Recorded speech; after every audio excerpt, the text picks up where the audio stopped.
Hi, Jinx. Welcome, welcome. It's good to see you. I think good morning? Not quite sure, though. Thank you for the prime! Thank you, thank you! Although I don't know if the sound alert was right or not. Oh, Girl Stink.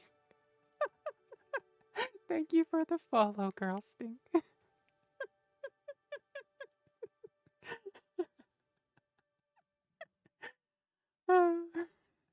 Welcome, welcome. I don't think I have the right interface up on my left. There we go. Let me do one thing real quick.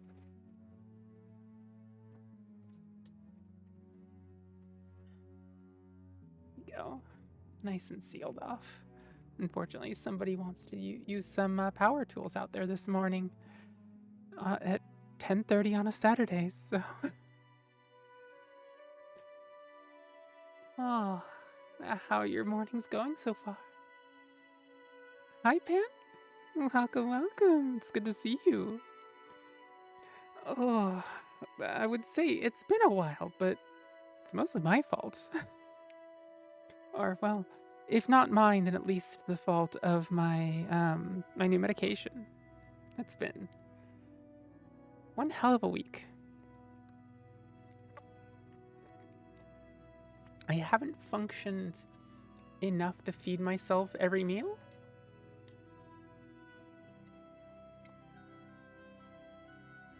But I did have to go to a wedding yesterday, and I got that done, and I'm feeling decent enough that I can stream this morning, so I've done something right. Resting pretty good. Woke up at 1700. I'm just getting the day started. Finally able to catch a stream live. Oh, you're over in the European time zones. Yeah, sometimes I do the streams this early.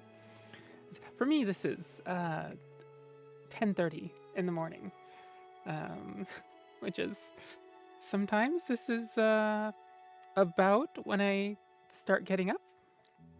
Sometimes, some days like today, I am up before the sun is, and I have plenty of time to then, you know, go and prep for a stream around this time, and then read all of the Europeans asleep and the I guess African time zones too.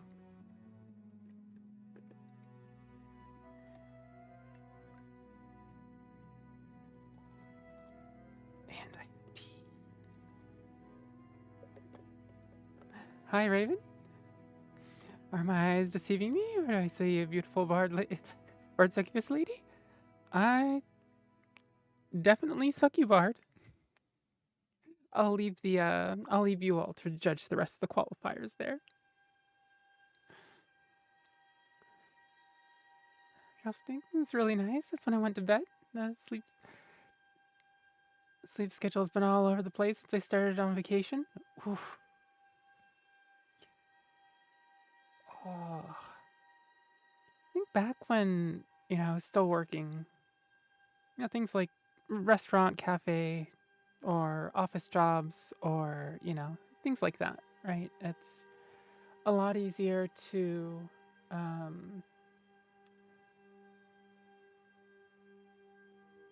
uh-oh. I think Twitch is being cantankerous about how many kilobits per second I'm putting through. Can I change that? Yes, I can. Let's bring that down just a smidge. Do you like that, Twitch? Well, we'll see, I suppose. But when I had jobs, right? The sort where somebody yells at you if you are late. I was, decent sleep schedule. Not really. But like doing like, I guess, artwork, music work, and the like, right?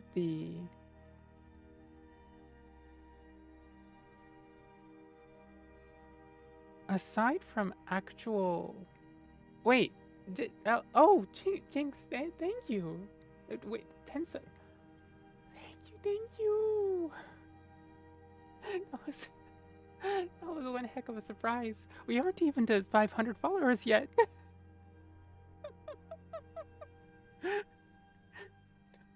Oh my lord of gifts. That's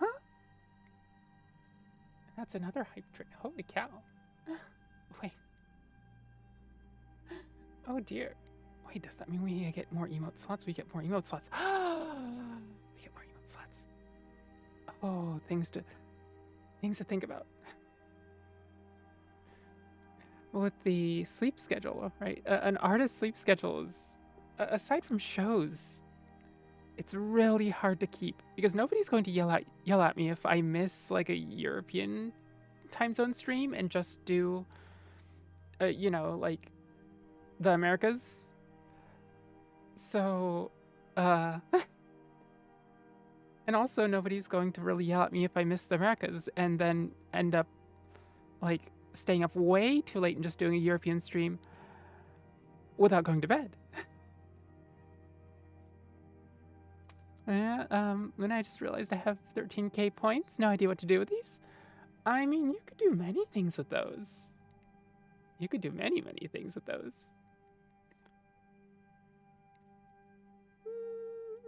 Hype train. Ghostic, thank you for the sub. Thank you. I really appreciate it. That'll go to feeding me and the cats. I think they feed themselves more consistently than I do. Yeah, thank you.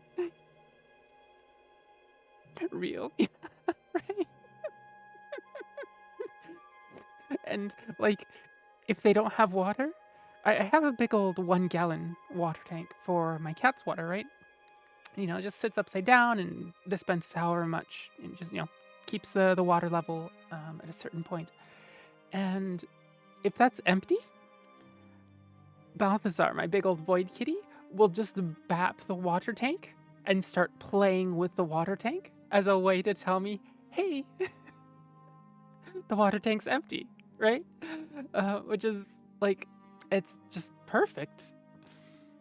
And of course, if they can see the bottom of their food bowls, they will, all 3 of them will tell me. I'm not so good at cluing in on when all 3 of them are telling me about the water, but valves will bap the empty water tank around. So I get lucky in that sense. That's a good cat name. Thank you. I have Aurora and Mew and Balthazar. And Balthazar is the Lord of Fire and War and Cuddles, I think. Probably. Actually, let me run ads real quick for 3 minutes. I don't think any of you will be affected, but I just need to turn the pre-rolls off. It's been too long. I don't remember how to stream anymore. Your cat's name is Panda? Aww. One of those black and white tuxedo kitties? My blockolips. Hello. Welcome. Thanks for the first time chat. Right now we're just chatting along for the time being. And then let's see. Once we decide we've had enough chatting, then we'll start actually reading books. Speaking of which, I have so many windows now. Oh, I still have Vortex open. I use Vortex for modding Oblivion Remastered. I was playing that a bit 2 days ago, And I think I've figured out a way to get more than 30 FPS while also having me, this me, not totally die. But it did involve getting my old GPU into the computer, taking out my nice, stable, working power supply for an old power supply that's more powerful, 750 watts compared to 500, and it has 2 cables for GPUs instead of the one that the 500 watt that has. But the fan doesn't work. So I have to have a little USB fan that sits outside of the power supply at the back of the computer and pulls air through. And that creates a little more noise than I would prefer. But, oh well. Worth it for being able to stream Oblivion at something above 12 FPS. I don't know if any of you have seen the Oblivion VOD from last time, but we got more than 10 FPS sometimes. It ended up being basically a Bonini and Octavia chat stream more than an Oblivion stream. Because did you know it's really, really hard to hit anything at 10 FPS when they get 60 FPS worth of movement and I have 10? I love those streams. That's good to hear. When we're on Bonini's stream, when she's playing Oblivion and I'm just there as, you know, a commentator slash lore mistress, right? Then she's getting, you know, 60 FPS and it's totally fine. What did we get for emotes? What did we get for emotes? Yeah? Choo-choo? Wait, I have to find my emotes. I closed the window. No. There it is. That's a fuck you little alien dude. Or is it the tree elves? Is it the tree elves? I still like this one. But cheers! I just have some tea. Doot doot. Now I can say hello properly. Hello! Hello, hello. Welcome, welcome.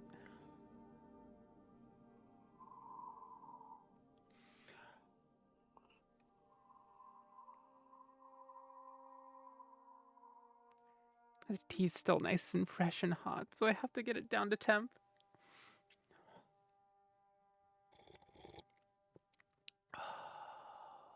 A little on the sweet side today, perhaps.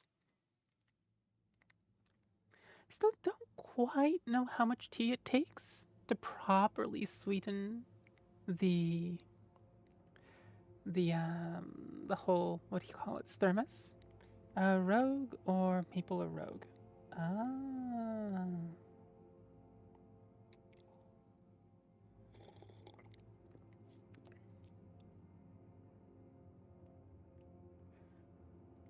Let's see. Jinx, you have that one too. Right, you were you were here when we got that one. Tea sipping ASMR? Whatever tickles your proverbial fancy. Proverbially tickles?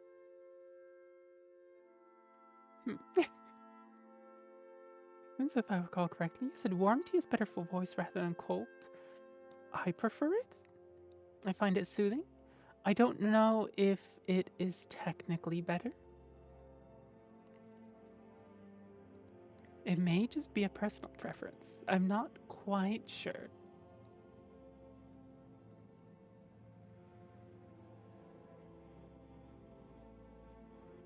Let's see. Good.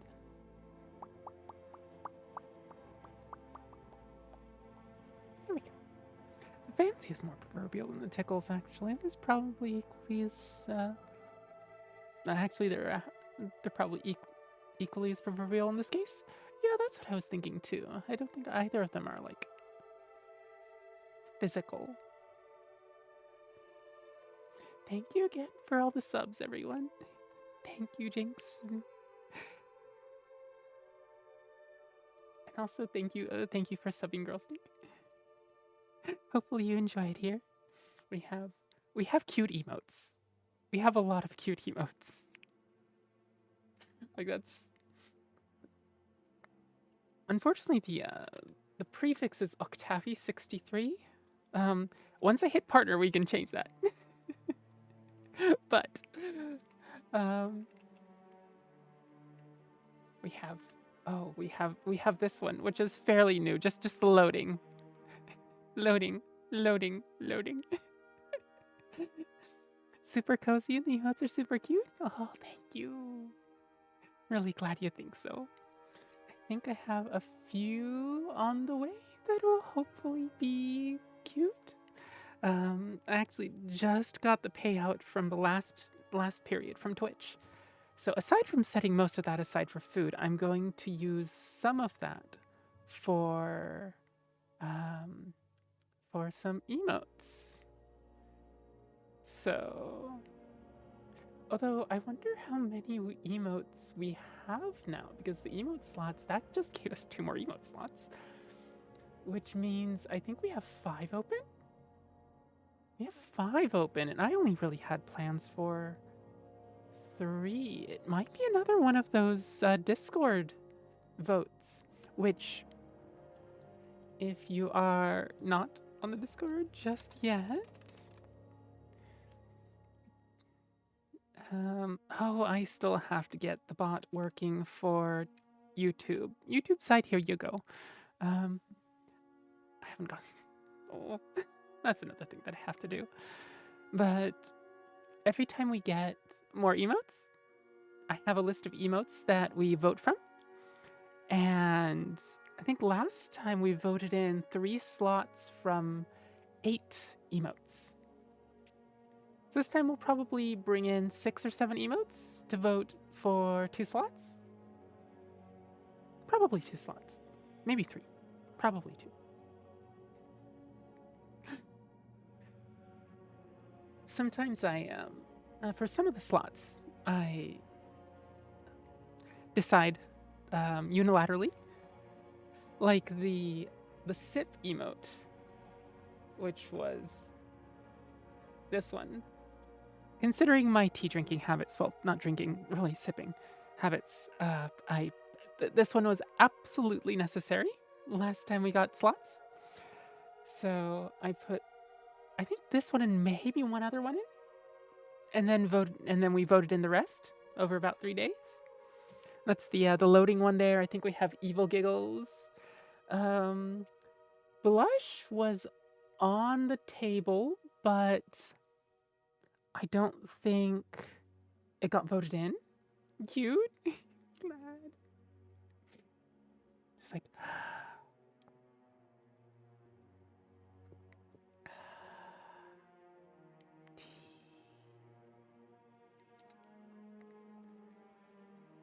I know a lot of streamers, have drinks and have water and all that, but honestly, I couldn't do reading streams, or really honestly, normal streams now without nice hot tea. It's really hard compared to the tea. Even at the best of times, the water doesn't quite feel as soothing.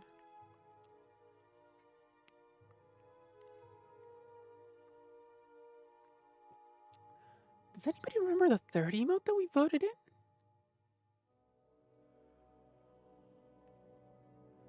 What do we have? There's loading. Oh, the dead inside one. This one was strict. I think people decided it was strictly necessary. I think Dead Inside got the most votes, right? Or was it loading? What kind of tea is it? Passion tea. What was the tea company? Oh God. Normally I'm able to explain this no problem. And today, yeah, it's not rooibos tea, but it's a really reddish pink tea with orange peel and a couple other things. Definitely fruity, and it's decaf. It's a little almost sour to begin with, but I add lemon juice and honey, and I think that's about it. But it works for soothing the throat really, really well. Sounds really nice. Yeah, it is. It really is. My absolute favorite. I have English breakfast and I think Scottish breakfast teas as well, but those are caffeinated teas. And until I'm probably at least a month into the meds, because the titration period is like 2 to 3 weeks, right? Until we're at about a month, I don't feel comfortable really introducing any more stimulants than is already in my medication regimen.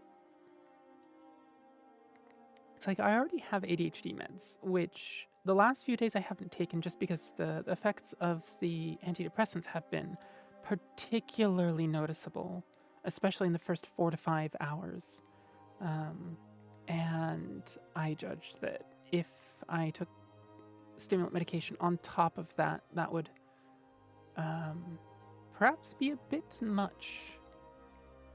But once the side effects of the antidepressants settle down a bit, then I can get back to properly using my ADHD meds, and then I can get back to maybe thinking about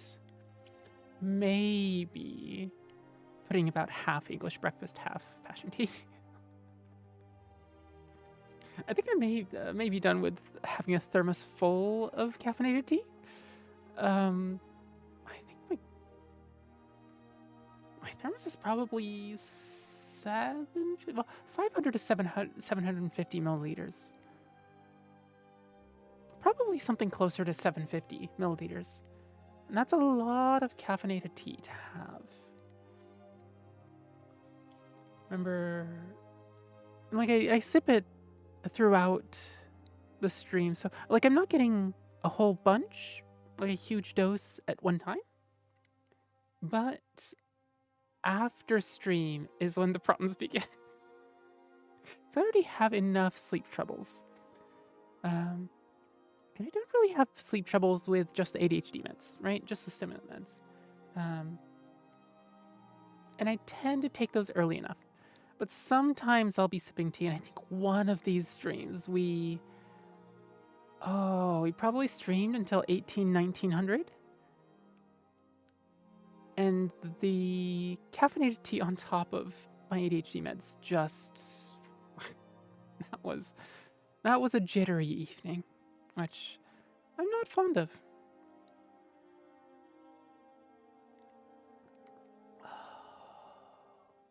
It's so nice.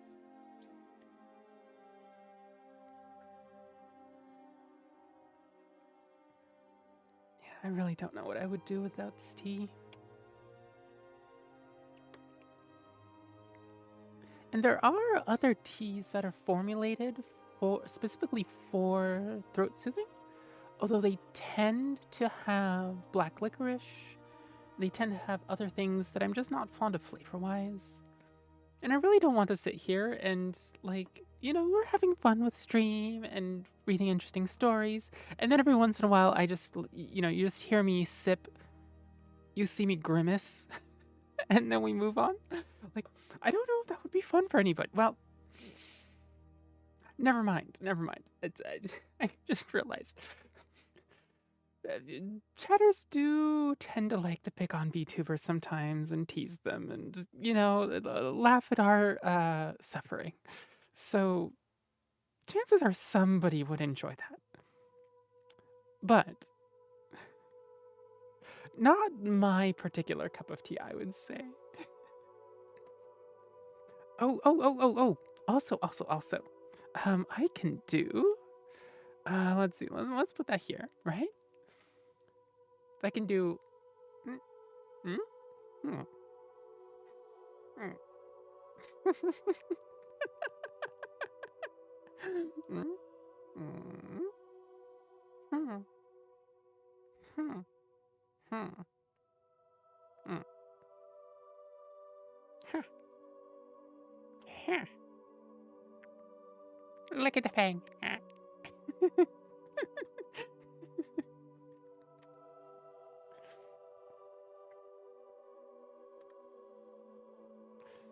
Let's see. I wonder if I can have this appearance.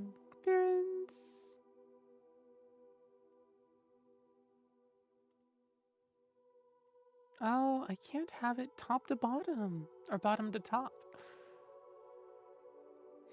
That's a shame. I wonder.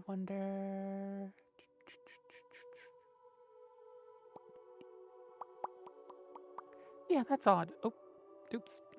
I killed a thing. Welcome back, chat. I can see you again.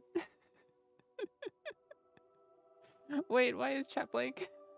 Oh, wait, it's not. I have orange tea. I think it has an orange on the box. Or was it just orange juice? I'm just going to do a quick test. Is that going through? Good. I accidentally closed the chat window and that completely reset the whole thing. Interesting. Sometimes the fangs. I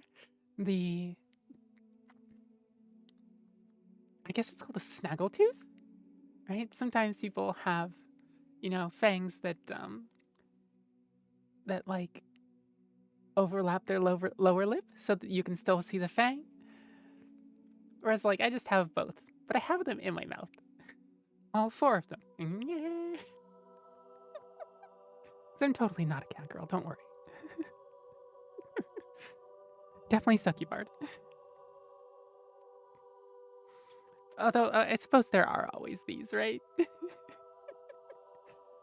I'm probably not getting past the cat girl allegations, but yeah, now I can just go. Look at the fang.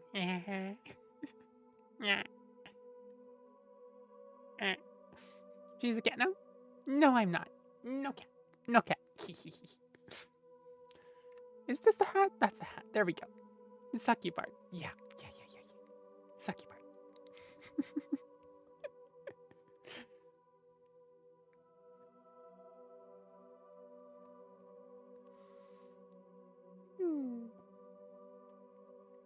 Twitch seems kind of angry at me. Oh. Well, let me bring down the bit rate just a little bit.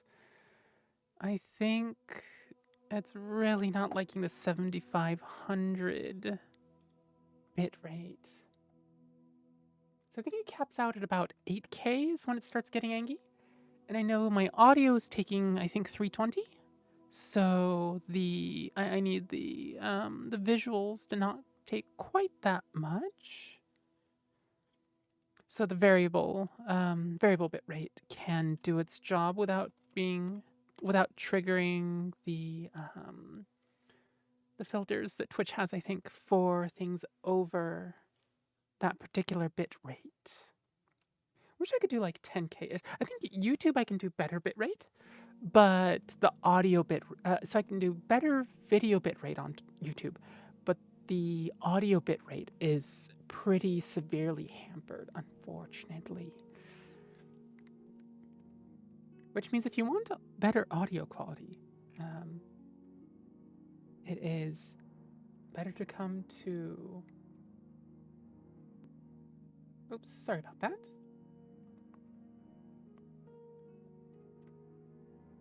I forgot the what controls are what.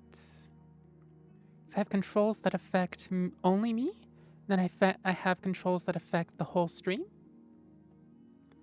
And what I changed there was controls that affected the whole stream. Balbs, wait. No. Balbs, that's my mouse hand. Please don't lick the mouse. Are you trying to lick the mouse? Okay, licking your own paws this time. Raven, if you are a Succubard, then I'm Burb. You are Burb. Handsome Burb. Yeah.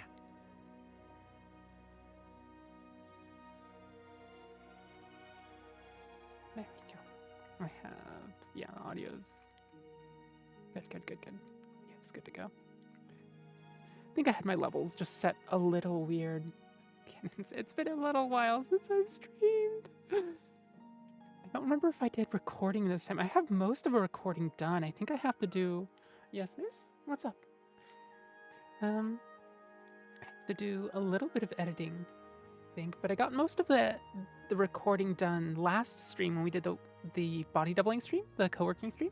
And that was really fun. Thank you for everyone who came, by the way. As we managed to get...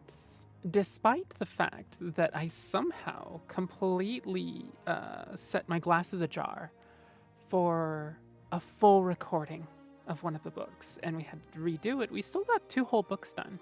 And then I think I had to record... After that, I figured out, oh, I have to record the intro and the outro, I think. But I got those recorded too. And I got the visuals cut up and properly put together so that, you know, it doesn't sound like me sitting there doing a recording session, making mistakes going back. It just sounds like an actual proper reading. So now, yeah, I think now all I have to do is the audio editing, put it back in with the visuals, and then it should be good to go. So anytime in the next week when I start functioning somewhat decently again. Right, to be honest, I thought we were going to be just more of a distraction rather than support for you, my lady. Glad it worked out. Oh, no. It's... You're absolutely support. The way ADHD works, right? There's something weird about it where if you put somebody else in the same room that is also doing work, right? Or doing their own thing, just amicably, you know, doing their thing. Something about the brain goes, oh, okay, we're allowed to do stuff now. Okay, let's do it. And it is honestly more effective than any ADHD med will be for getting like a discrete task done over a not a long period of time, but like a short to medium period of time.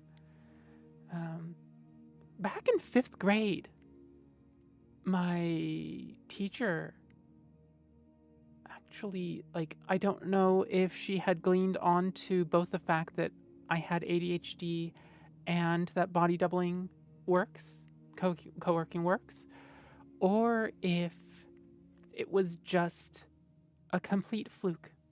But she said, hey, Tavi,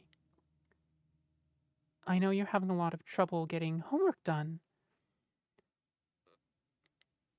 How about you stay behind after school for just a little bit? I have to stay to do grading anyway. And I know you're not slow at this. I know you can do it. But why don't we just work together for a little bit? And then, you know, have your mom pick you up later, right? And for one grade, 5th grade, I was able to do homework. But I didn't know I had ADHD. I didn't know what co-working or body doubling were. And that teacher was not my 6th grade or further teacher. So I just never was really able to use that trick again until, God, it's just a few years ago. Hi, Viewfire. Welcome. There's another bourbon here. Yeah. Raven's a raven.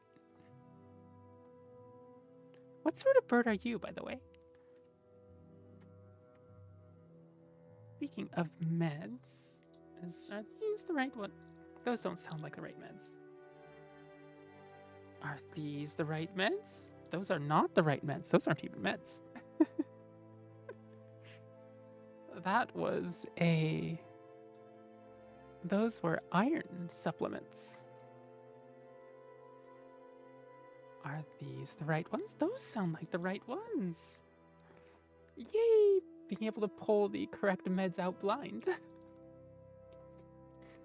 That's when you know you've been taking meds for long enough, is when you start being able to recognize the meds for both their weight and the sound of the medication against the container.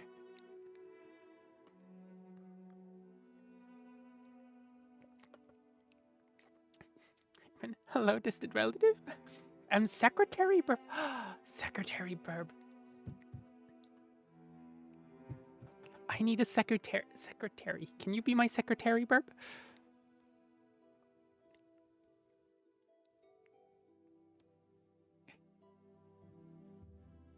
I love your little wavy mode. It's so good. It's so good. I can be secretary? Yay!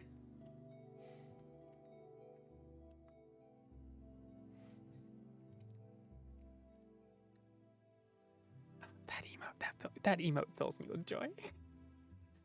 It's not even that much movement either. It's just a little wiggle of the wingtip. Whereas, like, you know, they're, I mean, still emotes like this one, but also like super animated ones like this one. But your wave is just so good. Just like a wiggle, wiggle, wiggle. Raven, I'm apparently the burb on shoulders. Yeah. Ravens are good burbs on shoulders. And you can, like, say some cryptic stuff now and again. Yeah. Or encouragement. I'm sure encouragement would go over really, really well with pretty much anybody, honestly. Let me get... those are my streaming assets. There are the stories. Oh yeah, I completely forgot to see about getting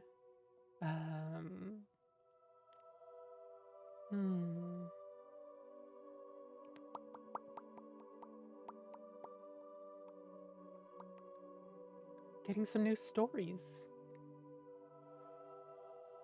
It's usually before stream, you know, if I don't read, you know, elsewhere, right?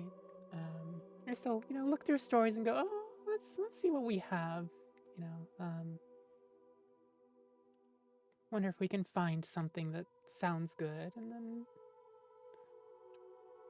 screen it for some things, and then we read it on stream. But this last week, I have not functioned at all. There has been no functioning of the succubus or succubard at all. There was, so one day, I think, so the very first day after meds, I slept 3 hours.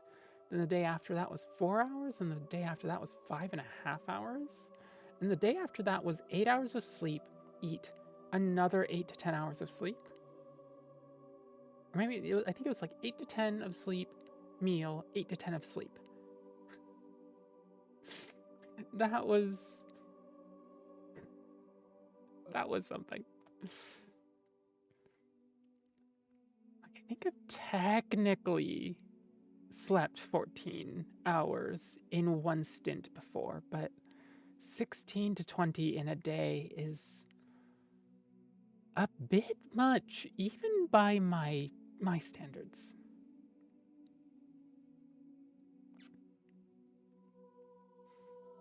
Let's see.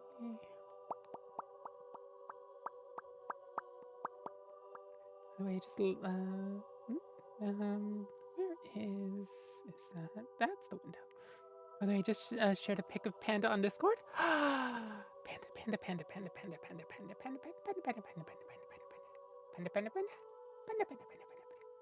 In the spam channel. Panda. Oh, he's so cute. just nonchalantly, just one paw folded daintily, another paw just, hanging over the edge, just nice and relaxed, just chilling. Going, hey, hi. What do you have going on? What's that box?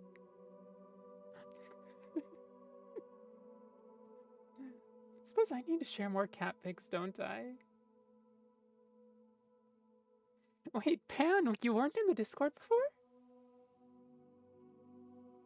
How are you not in the Discord? Welcome to my Discord. Okay,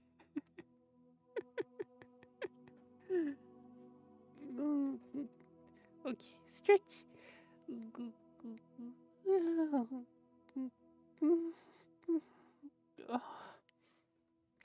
Okay, this is bad. I'm fairly sure that I haven't properly stretched since the last stream.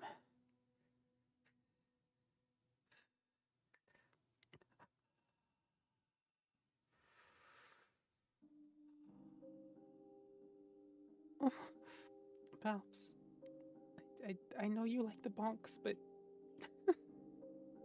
please don't bonk my boob. That can hurt sometimes.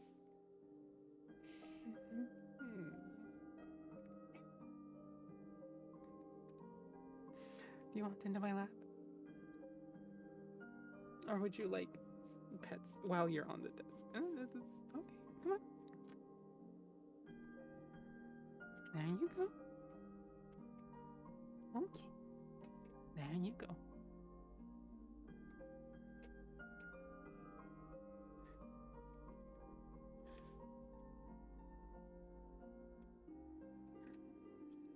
Raven, oh, Panda is a chilling boy, but he really likes pets and cuddling. He's like, Dad, I need love. Oops, no, not on the mic, okay? Or else I will dust off your nose. Yeah, that's what Balbs is like, dude. It's like head bonk. Mom, head bonk. Mother, I require.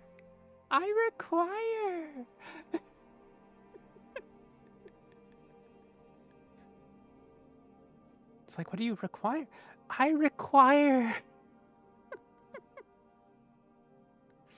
Usually he's, satisfied enough with, being in my lap and just chilling there. Of course, he just slowly makes biscuits while purring, while he's in my arms or lap. And he usually tries to have his paws draped over one of my arms, which means that in the months where I can't have my robe that I usually wear, which is nice and thick and protects me from the frankly gargantuan, terrifyingly long claws of Balthazar, I have to be really, really careful letting Balbs into my lap. Otherwise, he won't puncture skin, generally speaking. But, yeah. Raven, oh wait, I just realized a burb is raising a kitten. That's definitely a tale worth sharing. Definitely one of those, wait a moment, sorts of things. But also, cats are so good. Okay, Palps, a little further to the right. There you go, there you go. Okay.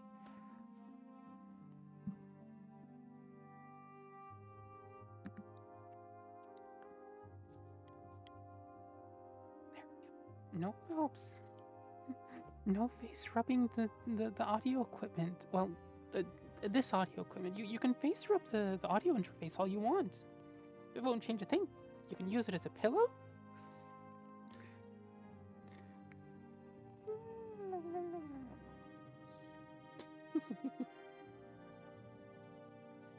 Of course, once he's in my lap, then I can, bother him. And he'll continue purring up a storm as usual.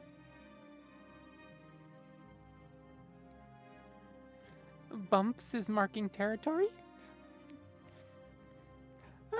Bumps, like head bonks, is affection. The face rubby on the sides is marking territory. That's where their scent glands are.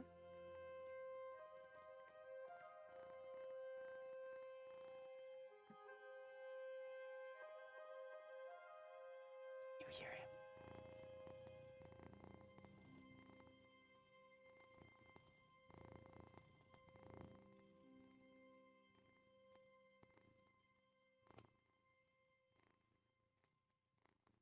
If you turn it up, you might be able to hear him.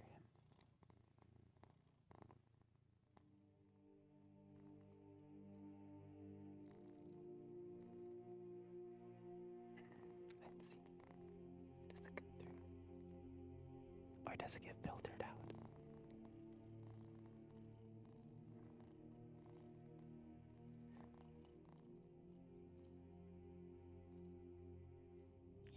He's so good. He's a rumbly boy.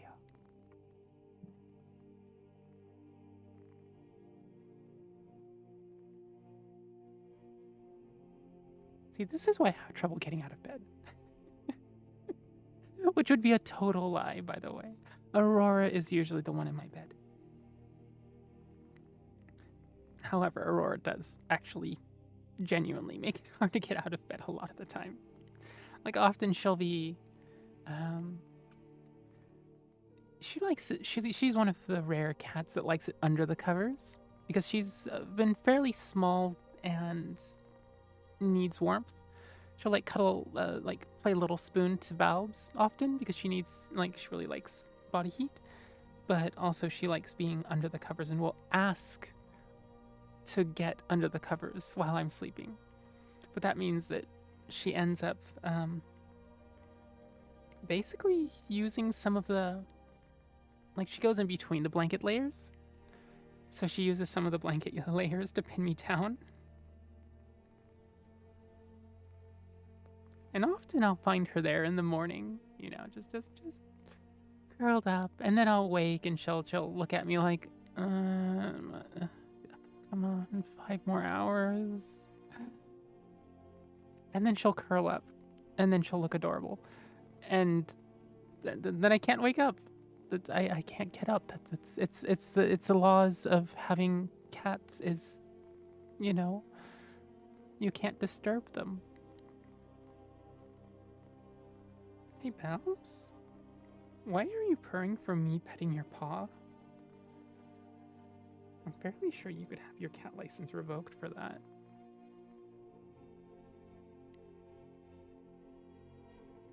Aww. Hi, No Talent. Hello, hello. Welcome, welcome. Oh yeah, gently read to me too. Definitely will.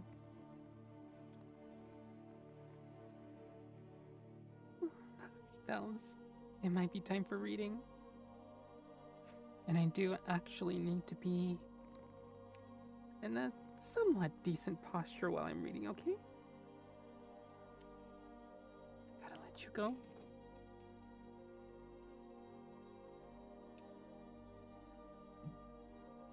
There we go. Okay, let me dust myself off real quick so that I don't have cat hair on my face.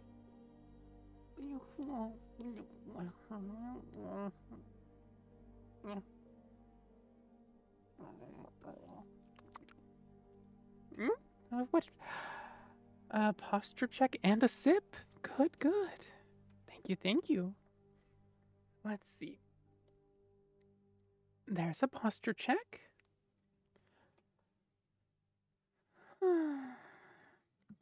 And let me get some more tea out here. Oh, I guess I have a little bit in the cup.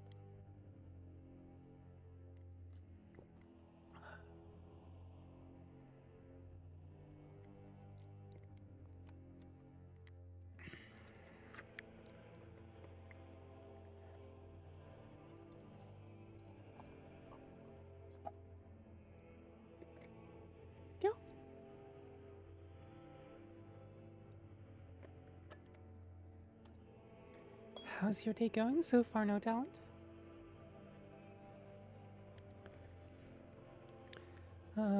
Apocalypse? I've always preferred cold tea, but I hate iced tea. I think ice just in general I'm not so fond of. So I get that feeling.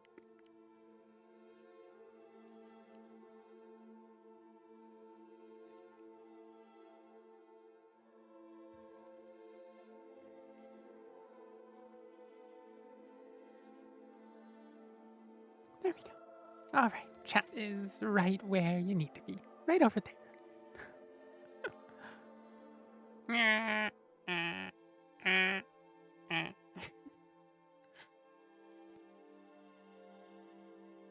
Drink a lot of diet ginger ale? Diet ginger ale. I never realized they had any. Or they had diet. And I have to have that over ice? Really? Huh.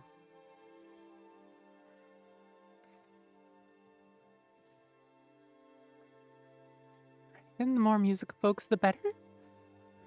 Yeah, that's...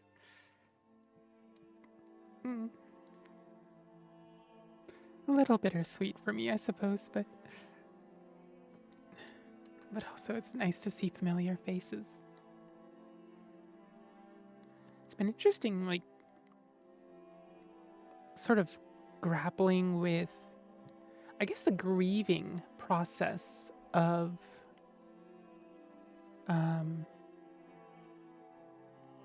losing violin as like a performance medium. Because there's, not only am I not able to play it on a daily basis and this and that, and of course the financial side of things, right, and losing that income, but also like the reminders there. Various other musicians that I know that are, even streamers, right?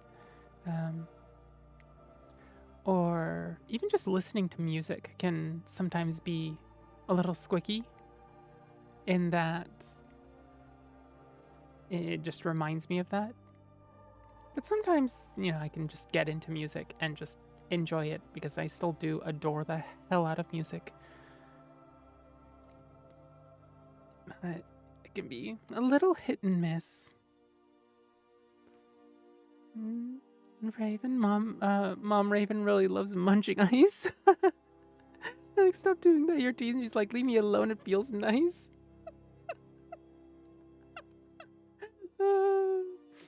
Oh, Mom Raven. Jinx, you returned? Welcome back. Cats are fed, and I've made a sandwich. That's good. That is good. They will not eat you, but Balbs.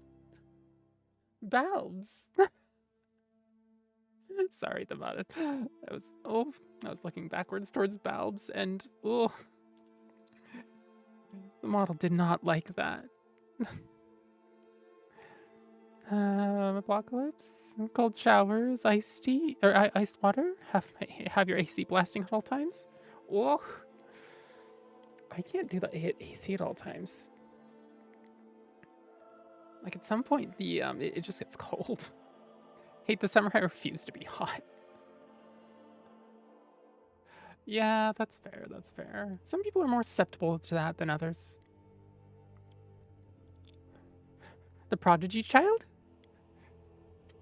Is Jinx a prodigy child?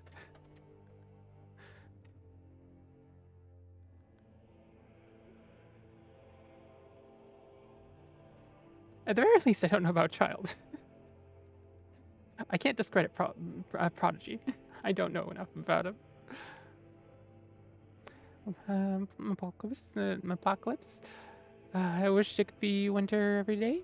Yeah. It's nice to have spring and autumn, though. Spring and autumn are nice. Jinx is confused too. Yeah, so turns out Raven, not a prodigy, not a child. Did you mean prodigal son? Because a prodigy child and a prodigal son are two entirely different things. Although linguistically I can see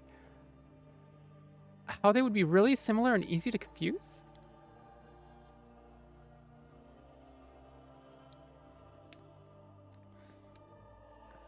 Apothecary! Hello, hello! Welcome back! It's good to see you! Hello, hello! Spring and autumn are nice, but winter is just better. Have you ever visited Japan in the autumn? Jinx, I've listened to The Prodigy. Does that count? Maybe. Did you do it as a child? Raven, Burb, not smart, Sawi. Gotta read more English? No, it's alright. You speak more languages than a lot of the people here. So. That's why I'm, like, look at a thing, go, wait a minute, did you mean that? And then you learn, and ta-da! Flocklips just want to bask in the snow. Yeah, snow's nice. Problem is, like, most of the places I've lived so far, we don't get much snow in the winter. Like, we get the cold temps, we get the, everything else about winter. Just not much snow. And if we get snow, it just doesn't stick. And then when it does, the whole city just implodes. Last time we had, like, a real snowstorm, I think we got, like, nearly 30 centimeters of snow-ish. But the city didn't know how to really handle it, and didn't handle it very well, and we just don't have the infrastructure, right? And then towards the end, when things were finally starting to... It was a snow and ice storm. There we go. We get something called freezing rain, where rain falls as a liquid. It attaches to a surface and then it freezes, right? So you'll see small branches that, like, think something about the size of your finger and then start wrapping bandages around it, right? That's how the ice gets. It gets thicker and thicker. You get trees that come down, and, branches everywhere, right? All of the infrastructure being weighed down. But also, a funny thing happens to, what are the things on power poles that are like those gray big old bucket things? Transformers? I think it's a transformer. But once those get coated in ice, the thing about ice that people that made igloos know is that ice is an insulator. It's a good insulator. It's a very good insulator. The problem is electrical equipment generates heat. So, cold temps are good. Coated in ice, not so good. And so, toward the end of the 1 week, I got a really pretty light show in my room for like a second or two, accompanying a fairly large explosion, right? So the transformer blows, and you think, okay, repair, get it, come out, get it repaired. Like when I was at on Bonini's stream 1 or 2 weeks ago, right? It blows sometime in the afternoon. Get it done sometime early morning before sunup. That's fine. That would be fine if there weren't dozens of other transformers that had basically gone through the exact same process all across the city in a very similar time span, because they were basically all coated in a similar amount of ice within the same period, thus building up heat at a similar rate towards a very similar threshold, right? 2 weeks without power in one of the US's main cities, like one of its largest cities. By largest, I do mean like top 30 to 50. But yeah, it was... I'm really glad we have a wood stove in our house that has a flat top, because I could at least warm things up on it, right? I could take, cans of soup or something like that. I could even cook on it. I think I actually just took our cast iron Dutch oven and just like cooked stuff in it, because we kept that fire going most of the day, and even if it's down to the coals, right, and just, you know, glowing, and we're just waiting for it to go out, it's still generating quite a bit of heat there, so I could just cook. Apothecary, the U.S. Northeast used to get snow, but it's been years now. Oh, my condolences. I'm over in the Pacific Northwest, so we don't get too much snow to begin with. But it's been, I don't know, it's still hit and miss, really. Apocalypse. I lived in the South for a long time. That's how it was. Oh my God, it's 40 Fahrenheit outside, so we're talking about 5 degrees Celsius. We're gonna die. Every person who lives in the South for some reason. Oh God. Apothecary Transformers. Thank you for that confirmation. That's.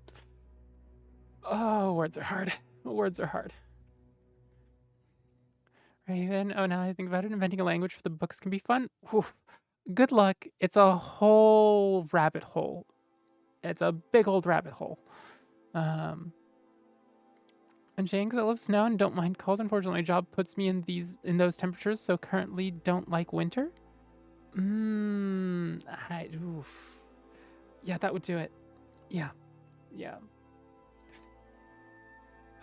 It's one thing to be inside with a nice warm drink, sipping at the snow, you know, and like watching the snow, and watching people play in the snow, and watching people struggle in the snow, and also going outside and, you know, playing in it yourself, or just enjoying the. Guys, I adore the silence that comes from snow, because having snow in the air and having snow on the ground both act. You know, it's like some of you have seen my room setup, right, with the sound treatment panels. Others of you, if like think sound treatment panels, the ones with like the little pyramidal cone type things, right? A bunch of them on a black surface, and they're just tiles, and you get a bunch of them together, right? And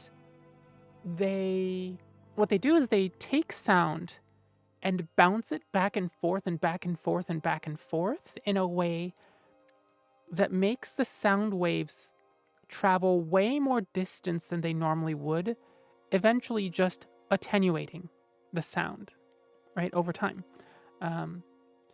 And that's what snow does when it's in the air and on the ground. The crystal shapes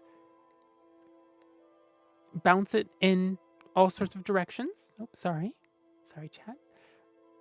And the sound just bounces between them, between them, and just dissipates all of the energy it had. And so when snow falls, and when it's fallen, you just get this gorgeous, gorgeous silence that you usually aren't able to enjoy if you live in a city. Even if you live a little far out in the city, you know, you still get the sound of traffic, right? Especially in the US, which is a car-centric society. Like, you get the sound of freeways coming through. Oh, cat. I'm a cat.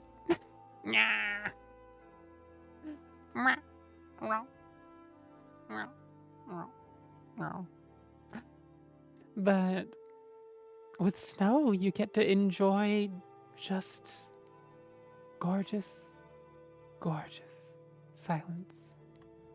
And I adore the hell out of it. Morning, baby. Let's see. Oh, Luna, oh my God, a time where the Succubard can actually read me to sleep.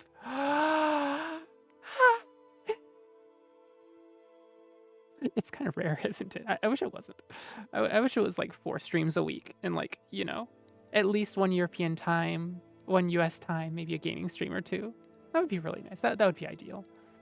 You woke up in a panic, but I don't know why. No nightmares. I thought I'd tune in, hear some reading, and fall back asleep. Sounds from snow is so good. I love the atmosphere of a snowy day. Yeah, it's so good. Just that hush. And like, and people that are out are either working or enjoying it. Yeah, I'm sorry to hear that you woke up in a panic. I was just about to do, what's its face, ads, and then into reading. So hopefully I can read you back to sleep. Kitty Bard? Don't tell the Succubus Association. They it may cause complications for the Succubus license. The bards don't care, right? The bards are like, okay, you're a Khajiit, sort of. Yeah.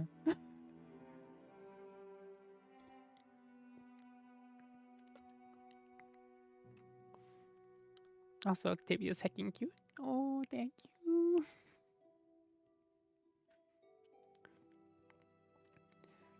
Even here in the state I live, it's funny and curious how within really short distances between towns and cities, temperatures can vary greatly. Well, like really, really greatly. What, like 15, 20 Celsius? No, it's the monsoons right now, and the rain has just been amazing. You're a spicy tingly. Yeah, rain is interesting too, but like all the different types of rain. So there's like the tropic / subtropic, like big old droplet just monsoon rain, right? And then, but like there's also the sort of rain that you can't quite tell whether it's rain or not. It's almost fog / mist, right?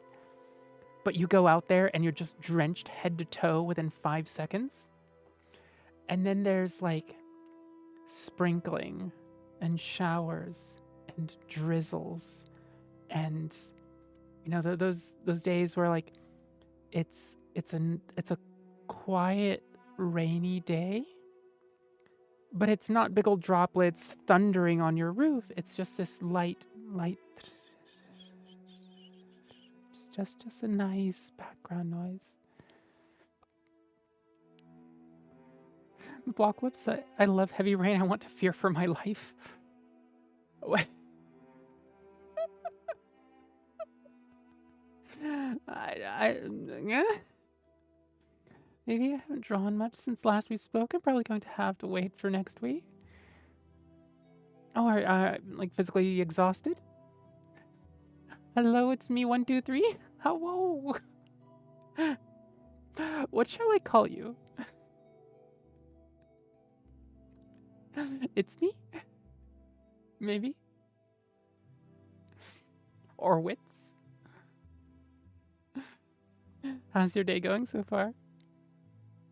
We're just about to wrap up the chatting and start actually reading. I say, bracing for another 30 minutes of chatting. I think one of these streams we chatted for 3.5 hours. I see now why Rain does what do you call it? Just chatting streams, like literally streams meant for just chatting. Like, oh, I totally get it. It's so fun. 1, 2, 3. If you want, it's good. It's going good. What about you? 1, 2, 3. Okay, that works. 1, 2, 3 or 123 or 12T3. All 3 are options. Most people, block lives. Typically, most people shorten my name down so much. Well, either way, whatever feels good and sounds good. And although that's rare, oh wait a minute. There's also the big old droplets, but so much that you can't really see ahead of you. Yeah, it's rare and reserved for when cyclones hit the coast. Yeah, yeah. Oh, Vivi, right? They might be Giants concert. Oh, and then plans to see Mom tomorrow. That works. Yeah, so that's definitely time cost plus energy cost. Yeah, definitely next week. Rest up. Think what, like Tuesday, Wednesday-ish. Maybe think about doing things. Whatever you think is best. Maybe 123. 123, 123. 123 is probably the easiest. Right, Vivi, you streamed yesterday. I missed it. I'm sorry. I had a wedding that I actually had to attend to. I wasn't technically playing it. So like it's probably the first or second wedding I've ever been to where I'm not performing. Like I'm not there to perform, right? Um, I had a wedding. Yeah, yeah. Yeah. So, I mean, I did play one or two pieces, but I didn't hear about this at all. How did that go? Ah, interesting. Some things were late. But it was a cozy, fun affair. Oh, that was fairly cold. I was wrapped in my trench coat the whole time. I was in my usual like ruffle blouse, corset, Lolita skirt, and then thigh highs. But the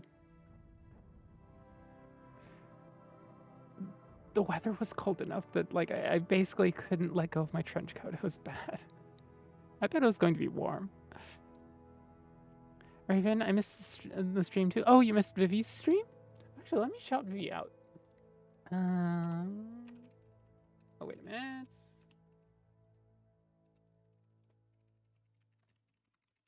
There we go. She plays games and she knows. God, she's a walking encyclopedia of games, aside from MMOs. If it's not an MMO, she knows about it. She knows the tech about it. She knows the development gossip and or confirmed things about it. She knows a lot. She knows a lot. And she knows about game. She's very, very normal about game music. She probably knows more about game soundtracks than I do, honestly. Like, I can play them, but like she knows about them, a ton of them. Oh, let me run ads real quick. I need to turn off the other pre-rolls. Most of you won't be affected, but Vivi is one of the most delightful bundles of chaos I've ever encountered. That's good to hear. Vivi's over on her own streams. She's also over on Bonini's streams. Possibly, hopefully, my streams sometime soon. Oh, Apothecary, all right. You were doing the Warhammer 40k stream with her and Bonini and one other person. Had a small taste of her knowledge. Can confirm very extensive. Yeah, it runs deep and wide. 123. What are you doing this stream? So once chatting is over, we're going to read Elder Scrolls books. So the Elder Scrolls is like Morrowind, Oblivion, Skyrim, and I read the in-game books. And there's so many of them. They're so good. They all have various aspects of lore. They might be lore heavy, they might be story heavy, and also they are in-world books. So they are always they always have an unreliable narrator in that it's a mortal writing a book from their perspective with the knowledge that they know, or the knowledge that they have. Oh, Orestes 55p. Thank you for the follow. Thank you, thank you. Wait. No, not quite 500 followers yet. How did we lose a follower before this?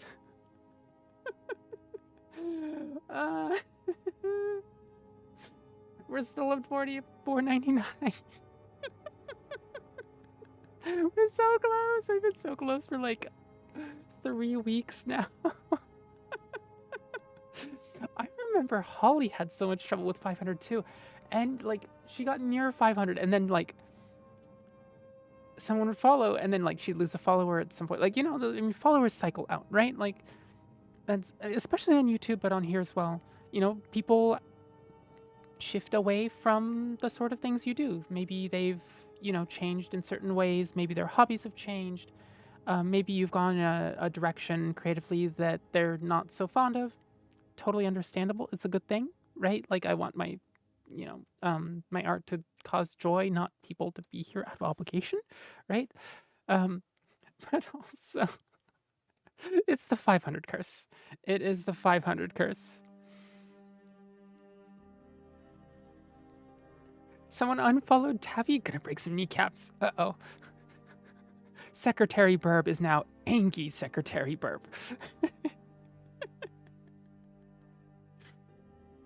Wait, should I bring back Vivi trivia?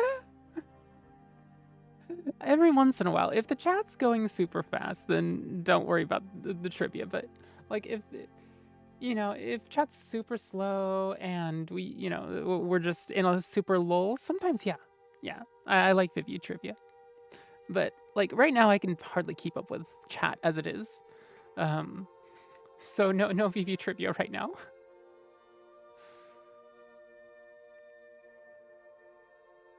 Let's see, let me look back through chat real quick. Vivi, my sister was there for a bit after she finished her stream where she got at least 15 gift subs. Ooh. Vivi, you always upload your VODs to YouTube. Wait, is your YouTube channel under the same name? Is it youtube.com/@ViviSectorGaming? Let's see.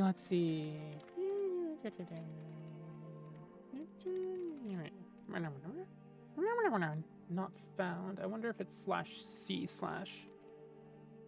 No, not found.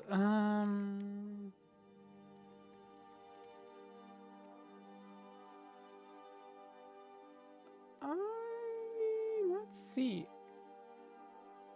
That is the right channel. What? No, that's Dark Raven's channel. Raven, why am I not subscribed to you?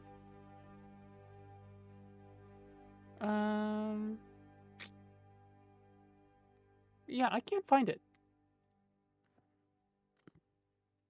Yes, we're planning a stream. Yeah, you and me, right?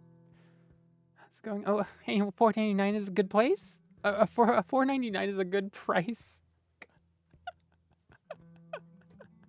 Oh no. Perfect stream to be EP2. Alrighty.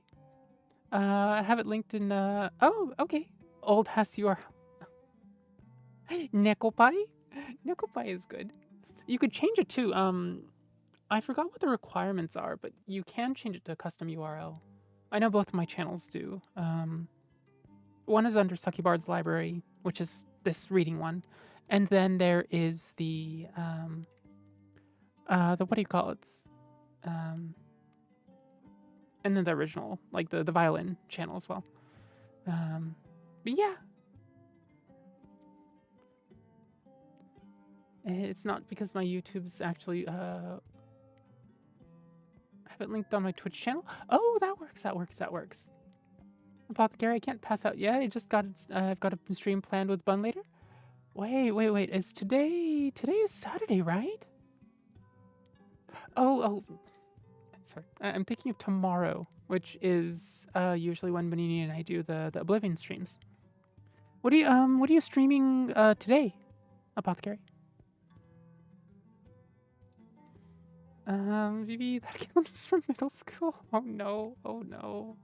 Used to do YouTube stuff and not stream, so now I just got my VODs on the same channel. Yeah, that works.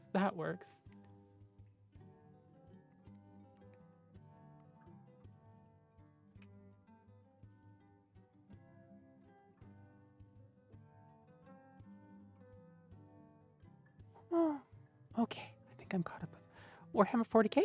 Oh! Let's see. Let me get my interface. All right, now it's all set. Dark Tide. Okay. That'll be interesting. And how many hours? I mean, knowing Bonini, it's probably, what, like 5 hours from now? Going to bed, night cuties? Night, Luda. If you'd like to, I'm gonna start reading soon, so lurk if you'd like. Vivi, it's actually progressed to Warhammer 41K now. Happy birthday, Warhammer. Apothecary, we plan to get Bun to some harder, to some of the harder stuff? Oh, all right. Where are you hoping for the next Elder Scrolls to take place? I mean, Hammerfell's good. High Rock would be cool too. Honestly, Hammerfell and High Rock would be really interesting. High Rock, I just like the Bredens, right? Let's, yeah. Like first playthrough of something, I'm just like Breton. Daggerfall 2.0. Yeah, I suppose. Daggerfall was ostensibly in High Rock, wasn't it? It's just like so far ago that like and just hopefully this time without 7 endings. No Dragon Break this time. No.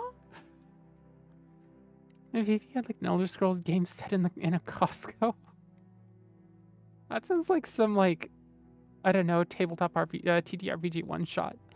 Black Marsh.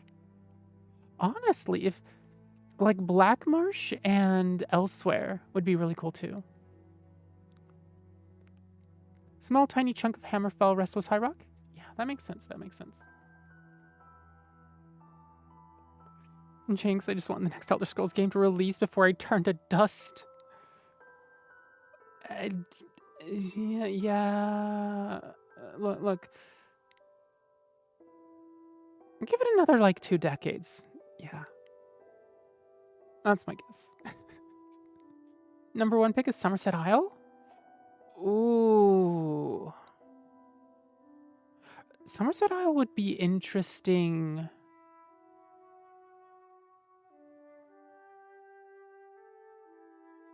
Logistically, I don't know if that would. If it's during the third Aldmeri Dominion's reign, like a continued reign, right? Then it would be interesting to have similar to Skyrim with the power struggles going on. If it's post third Aldmeri Dominion, that would also be interesting in its own way.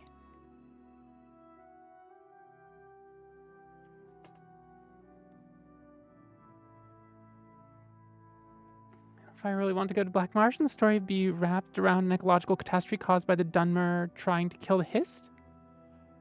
Ooh, that would be. Yes.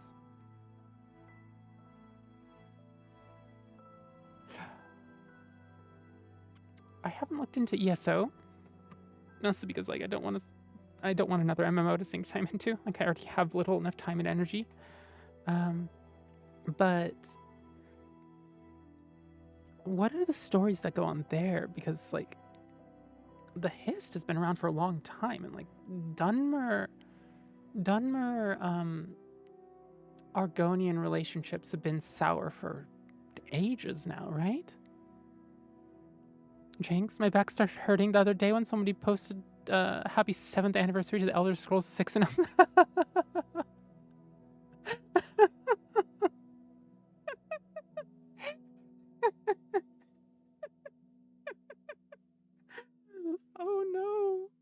Oh no.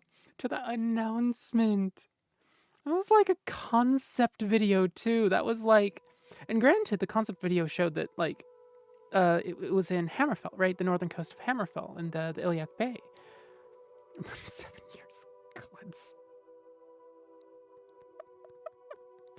Holy shit. I don't see the Dummer doing much of anything for a while unless Neloth's research actually goes somewhere. Maybe. We'll see. Oh, wait. There was the munch. The whole rest is, oh, what do I need? I can munch on... So, you know the Lindor, truffles? The truffle chocolates? I found one that was matcha. I'd never seen one that was matcha before. I've seen a lot of interesting flavors. A lot of which I've tried, because Lindor tends to be my my every once in a while able to get it sort of snack. But not the matcha. So good.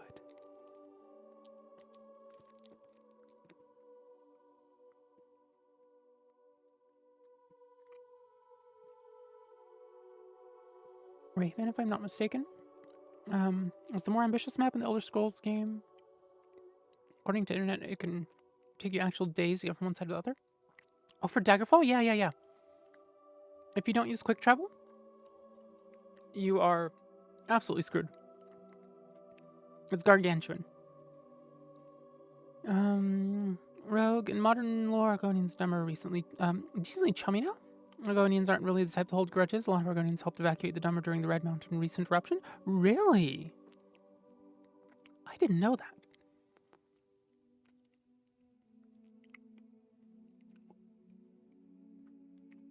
I suppose are we talking about the Argonians that work the docks of Windhelm? Or are we talking Argonians down in Blackmarsh? Because that, so for anybody that's curious, the Dummer homeland of Morrowind and Vardenfell Island is up in the northeast of the Tamrielic continent. And the southeast is Blackmarsh. And so they are neighboring provinces.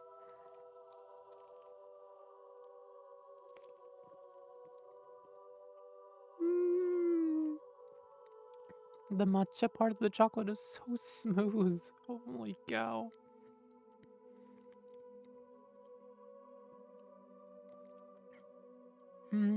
Obviously some so hold bad blood, but most of the old houses are squabbling and infighting. Yeah, that makes sense.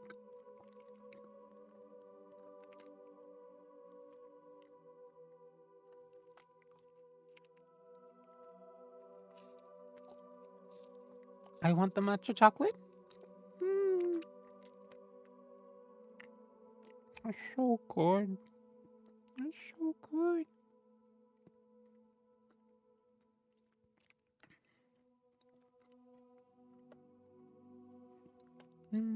Maple. I believe those mostly Argonians in places outside of Blackmarsh. Okay.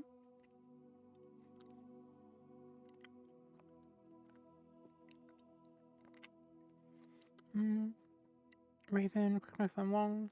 Race of dwarves are alive in the continent too. Yeah.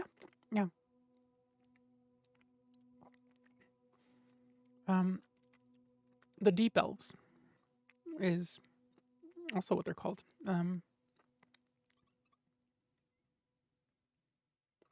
Their name eludes me now. It's Myr. Something Myr.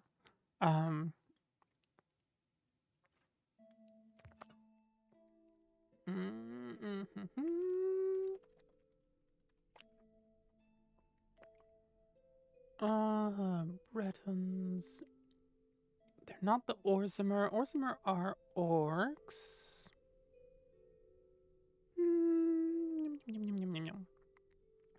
Not the Dummer. Not the Altmer. Orzamer. Dwemer. There we go. Dwemer. Yeah. Which is the Deep Elves. They aren't actually short. Yeah. They do like the tinkering and the mechanical stuff, though. And they were pioneers of tonal architecture.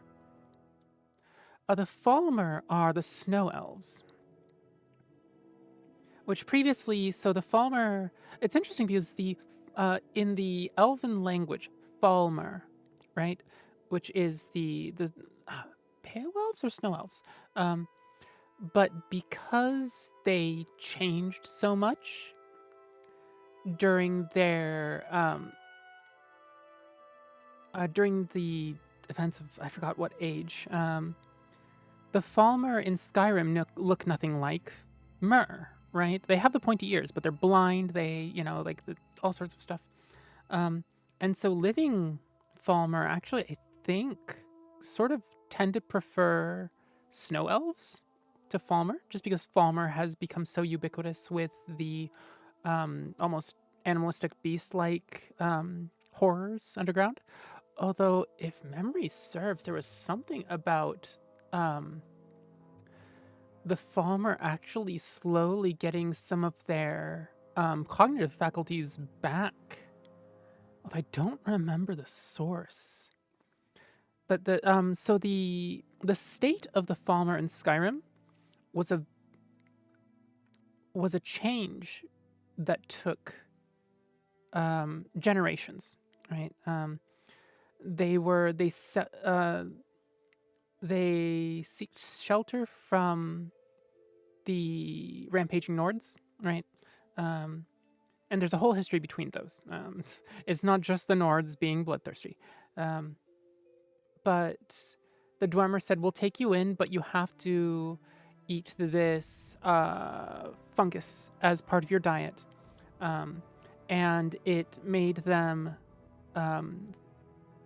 more and more blind, and but it also became more and more a part of their obligatory diet, right?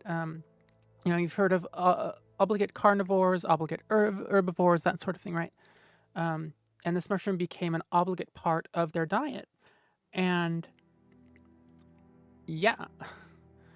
And effectively, the Falmer that ran to the Dwemer ended up as slaves.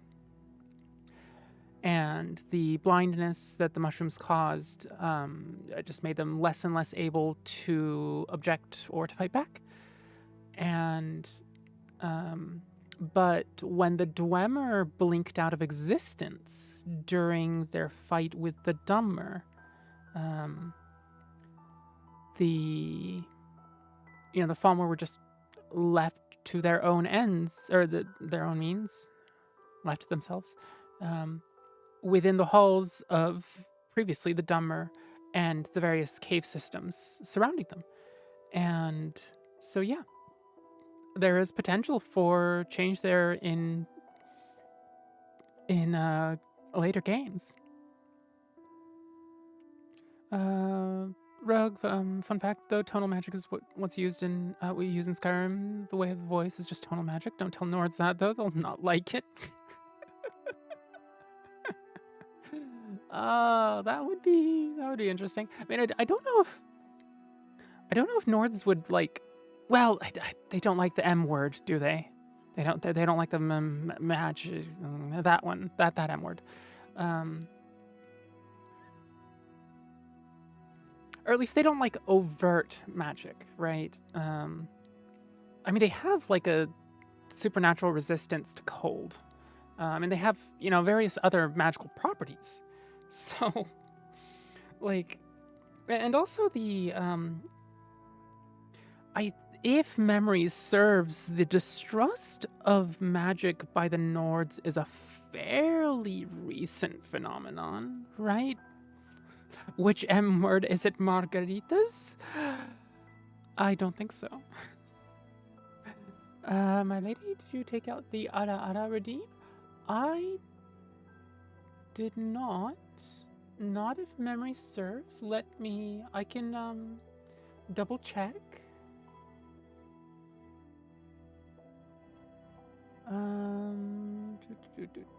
That's it. Why is Ara unchecked? Thank you for that. That might mean that there's something checked that oughtn't be. Sip, stretch, rest, eyes, munch, posture check. Breathe hair, wizard hat, kitty ears. Odd.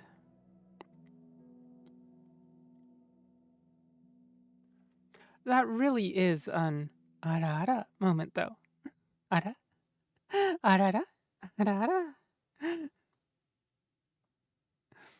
Just me being a mod? Mm-hmm. Thank you, baby. Thank you for pointing that out, Raven.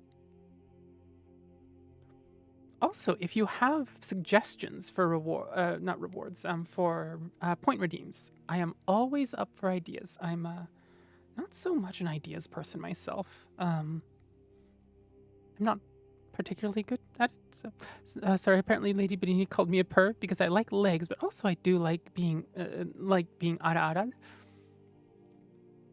Everyone likes legs. Well, most everyone likes legs.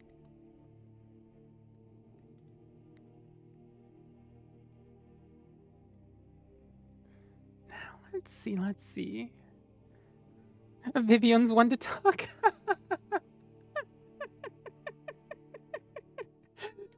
So, as a note, this is Vivisector Gaming. That's Vivi.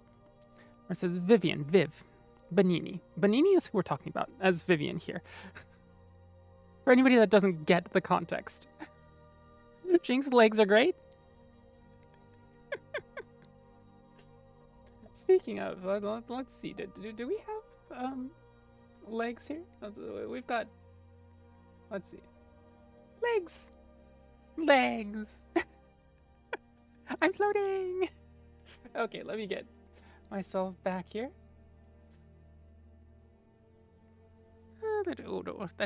That's a little too big.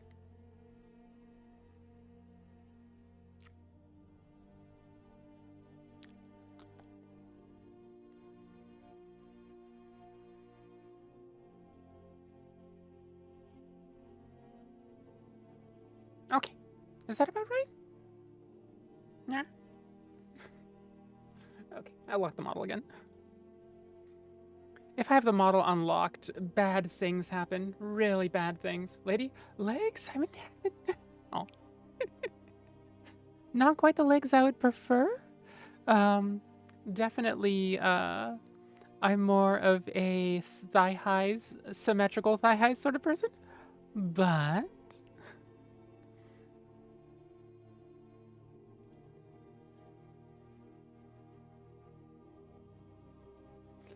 let's see.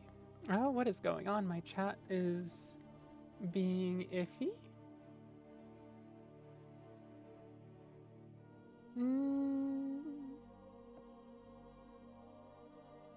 Okay, it's properly reconnected. That was weird. Mephopoulos, at least what? At least a lot of the past crises that have occurred have been done from wizards or magic users. Oh, really? It isn't just Nords that have a destructive magic. It's actually a lot of Tamriel due to the Oblivion Crisis having been caused by mage. Yeah. That makes sense. At least this Vivian will own what she's into mostly. Actually, don't question me about it, please. This was a mistake.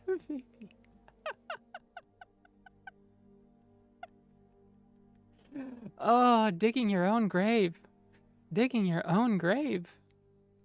Did someone mention thigh highs? Yes, I mentioned thigh highs because they are my standard uniform for going out. Long skirt, thigh highs. Short skirt, thigh highs. If I ever wear a pantsuit, probably thigh highs.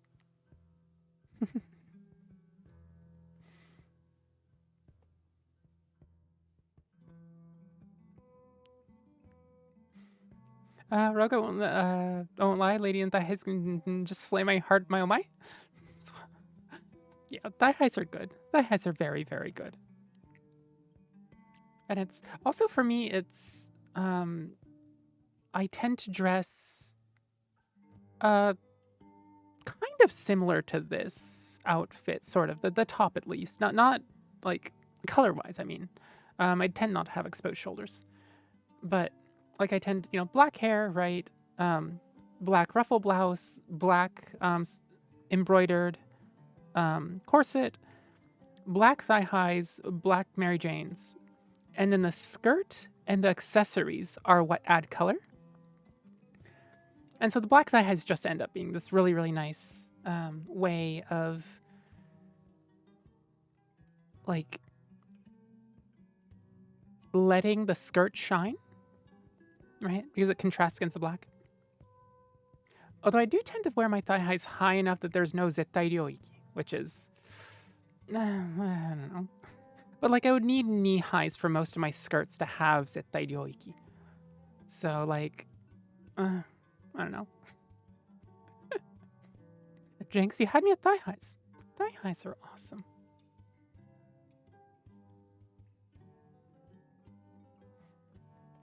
Maybe I need to get thigh highs, but finding some that fit me is really hard. I wonder if Sock Dreams might have thigh highs that fit. I'll have to see. I might know. Rogue ladies with black hair? Oh, melt.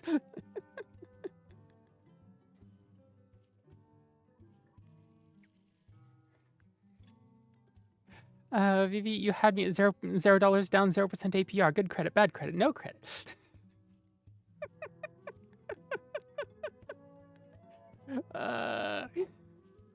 All right, let's get to actually reading before a Lunar Request comes back and goes, Succubard, where is the reading? Where is the Elder Scrolls? Let's see. And we'll change the category to ASMR here. There we go. Rogue, I'll be playing Skyrim while listening to you. That's good to hear.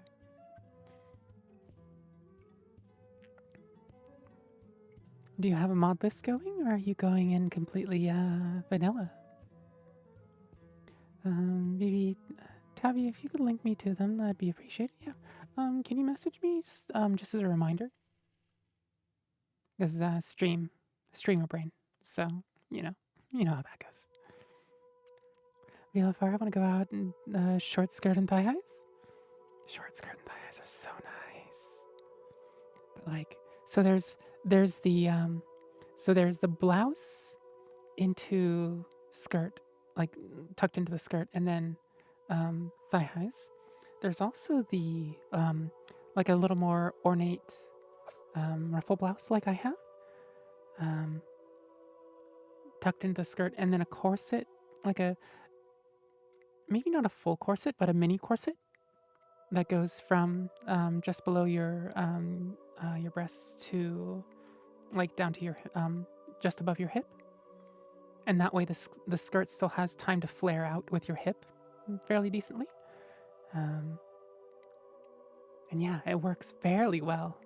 I know Vilafar, if you go to YouTube and search Octavia con Amore, if you look at the channel, there's if you look at some of the old busking videos, you'll see what I mean. Or I can just send you a picture too. Ladies in general. What is it? It's nope. Ladies in general.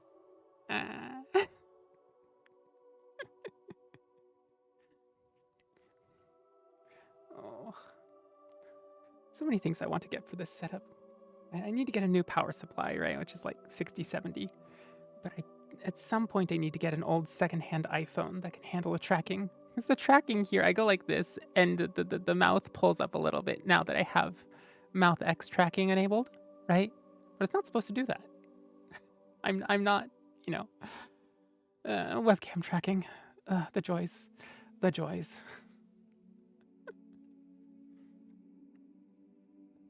Okay, let me dust off my mouse pad real quick. And we will get the stories ready. And then we can get going.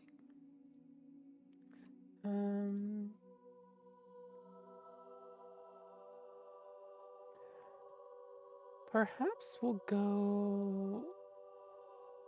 Ooh, do we want to do... Ooh, Modern Head. Oh, there's so many good books. Also, if any of you have an Elder Scrolls book that you want to hear, request at any time, right? And we'll read it. Monomyth is a little long and boring. It's not even hard, it's just boring.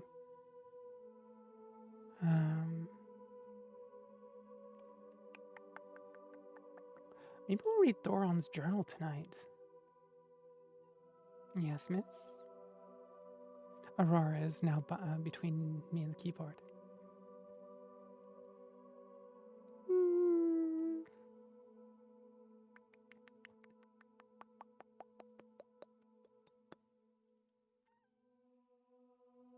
What is the warp in the west?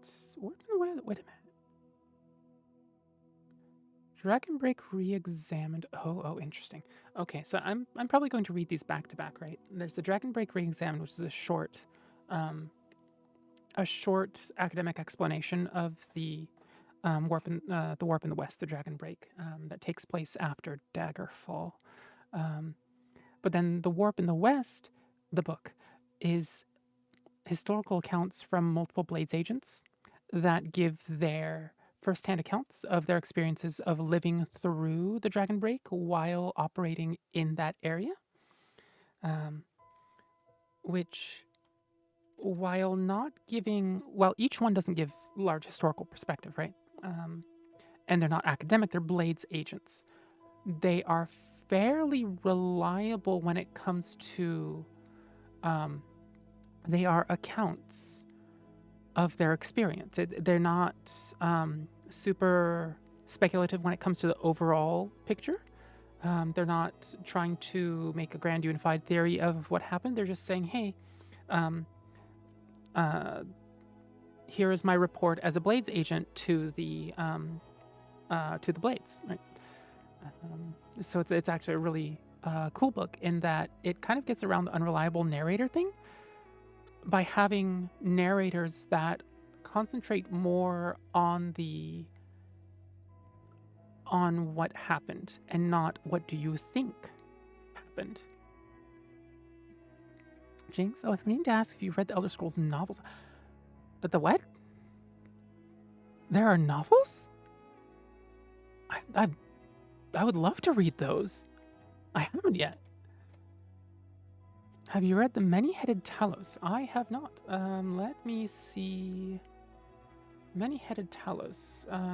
That probably sounds like a more general Elder Scrolls book. So I have them sorted by included in Oblivion, because Oblivion Remastered released recently, right? But also, I also have a full archive of books as well. Many-Headed Talos. I don't see it in the archives. Infernal City. I don't see Infernal City in here either. Is this the ES? Oh, let's see. I believe these are the total archives. I don't know either of those. Many-Headed Talos and Infernal City. Can you get me potential links to them? Or point me somewhere? My least favorite book, in the sense I don't like the contents and what it implies, but it's my most favorite book. I really want to debate the writers on its content. Meaning, does a good enough job, I want to debate a fictional writer. That's fair. Infernal City is the actual IRL novel. Oh, okay. Let me put that in the notes here.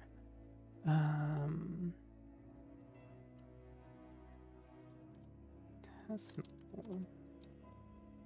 in the Infernal City. I swear to the 9, I can't figure out how to use left shift.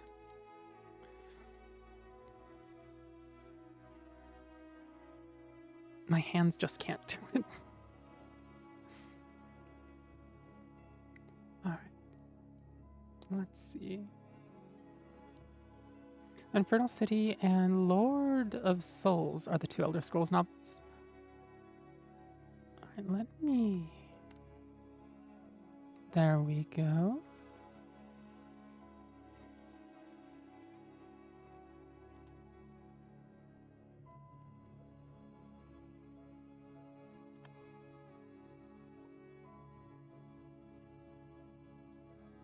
Oops.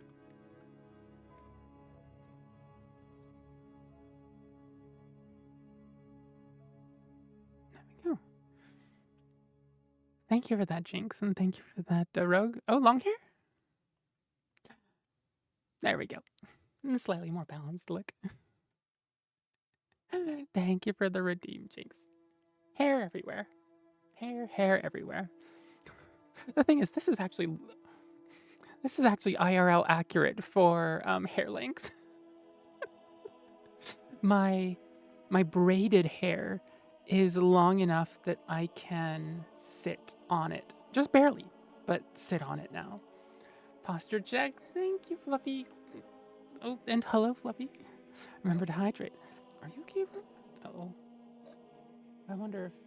Still trying to figure out whether she's affected by the dust in here, or whether it is, what do you call it? Allergy related, because I know she tends to do this a little more. I might be imagining it, but I think she does this a little more when the allergy alerts are about. Long hair, long black hair, I dare not stand, for I will merely fall again.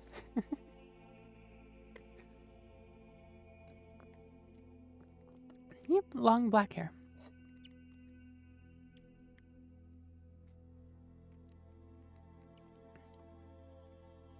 Although I tend not to have it, ever have it loose like this. I tend to have it,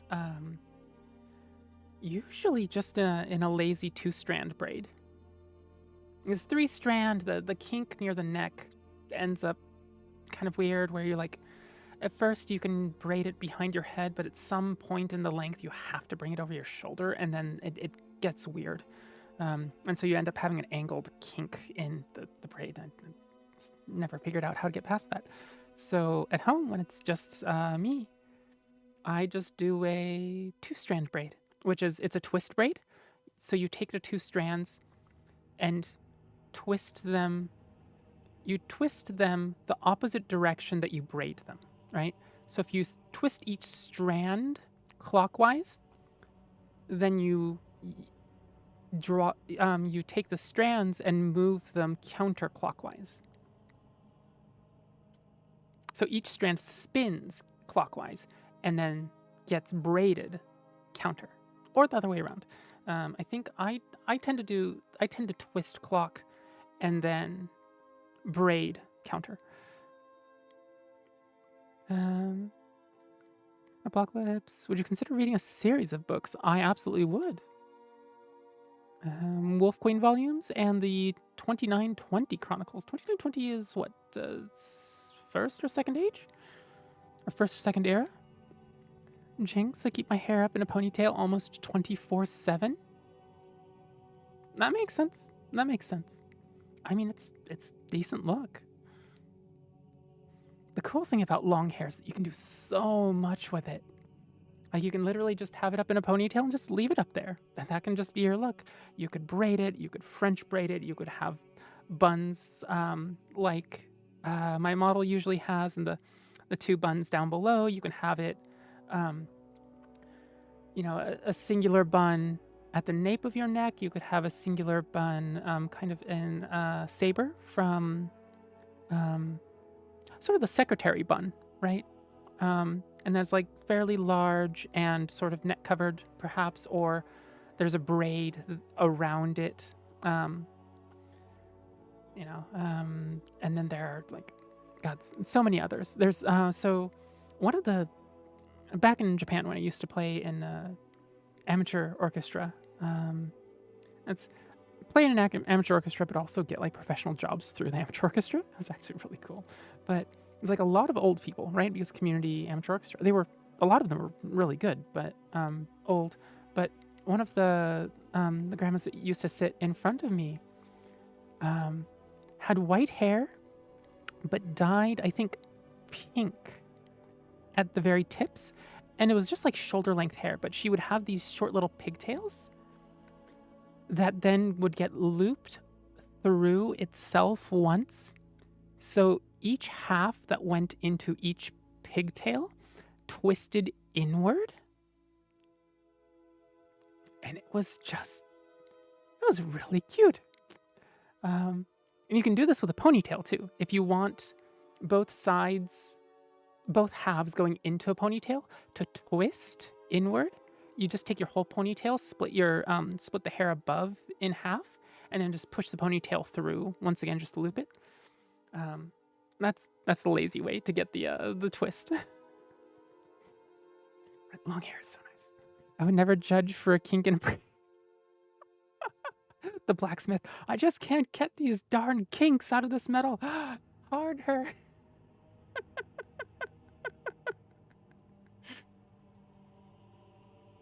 A mix of first and second from what I recall, the 2920 Chronicles. Okay.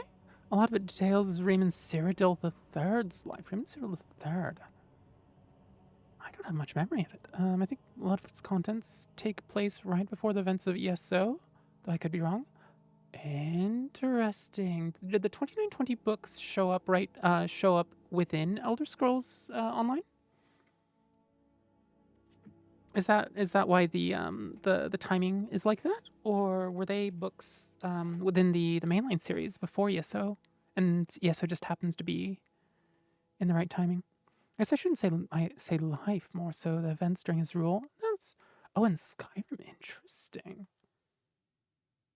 Very interesting. Huh. But yeah, you said the which books? The 2920 Chronicles and the Wolf Queen volumes. Wow, requests. Feels weird to have requests again.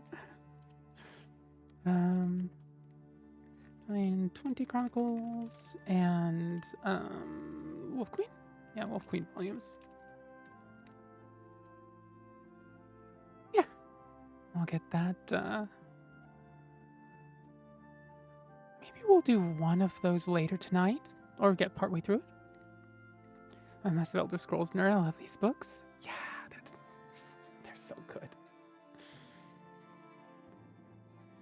And like, I've had how many streams so far where we read like 2 to 3 hours each? And we are not even 5% of the way through the books. Like, not even close. I may give you a run for your money when it comes to yes nerding. A few people in chat can. I know if the Sunny was here, she would also geek out to to Oblivion and back. Also, Spexifier is another huge lore nerd. There's a few others, I think, but I mean, having these kinds of streams and videos, that's sort of how it goes, isn't it? And as a note, I am not offended at all in being out Elder Scrolls nerded. I adore Elder Scrolls nerds and love when, like, because my memory isn't that good, right? And so, like, often overarching picture stuff I can know, but also, like, specific book stuff I tend to know better than a lot of people. But a few people in the community can talk circles around me when it comes to the details, right? And I love it. Jinx, have you ever read the Rotwood Enigma from ESO? I found it out about it recently, and it's an interesting little story. We will throw that in the requests. The Rotwood Enigma. Let's see. Rotwood. There it is. Yeah. Ro, this is why we need an Elder Scrolls book club, I'm telling you.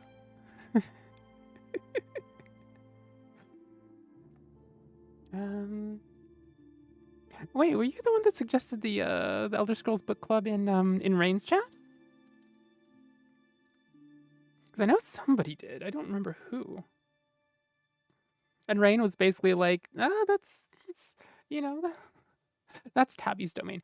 Ah, okay. If we start, perhaps that could be our community thing, right? Because I know a lot of Discords have like community events, which are a lot of fun, but like I'm often not well enough to do them very consistently. But like maybe like once every 2 weeks we could have something, and like maybe not even like voice chat, but like text maybe. And we have a little channel set up for separate from gaming. That is the Elder Scrolls Book Club. Or we could just have an Elder Scrolls lore channel and we just use that. Or, you know, that's... I'm going to throw this in the ideas here real quick. Elder Scrolls Book Club. Elder Scrolls Book Club. Tabby's a Succubard. She can make any fall... Wait, she can make... Oh, anyone fall. Do not turn to look to her, for she possesses powerful spells. She reads with soothing voice, and then you'll fall into a lovely joy. and then you'll fall asleep. Don't worry, I won't take anything that isn't offered. Really. Who better than you? I mean, look at your background. Right, it's cozy.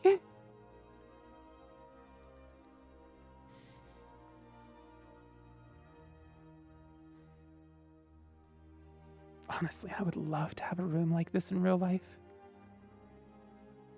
That's, yeah. When I have, I have my room. Whatever is easiest and most comfortable for you. That could be a voice chat thing, but most people can type whatever winds up being the easiest. Okay. It might be that we do both audio and text, and because some people might not want to speak. Because I know, especially, with the community having so many trans folks, right? Vocal dysphoria is, I totally get it, right? Even with my voice and the way it's trained up, I still get it for a lot of things. And the training continues. So, but because of that, I would think, even if we had vocal, I would definitely have a chat channel for a text channel for people as well, so they can listen and then type, and we can pick up comments that way. So I'm saying whatever is most comfortable, but I didn't want to say it outright. Oh yeah. Sorry for making the implicit explicit.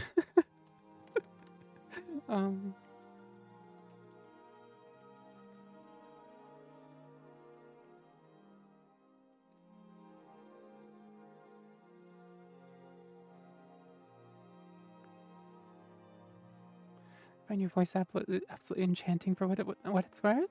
Oh, thank you.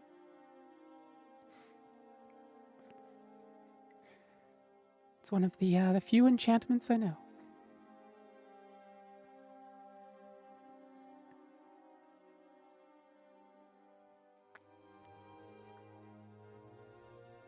Now, let's see. Shall we read the Rotwood Enigma as our first book, perhaps, and then we'll read the Dragon Break stuff?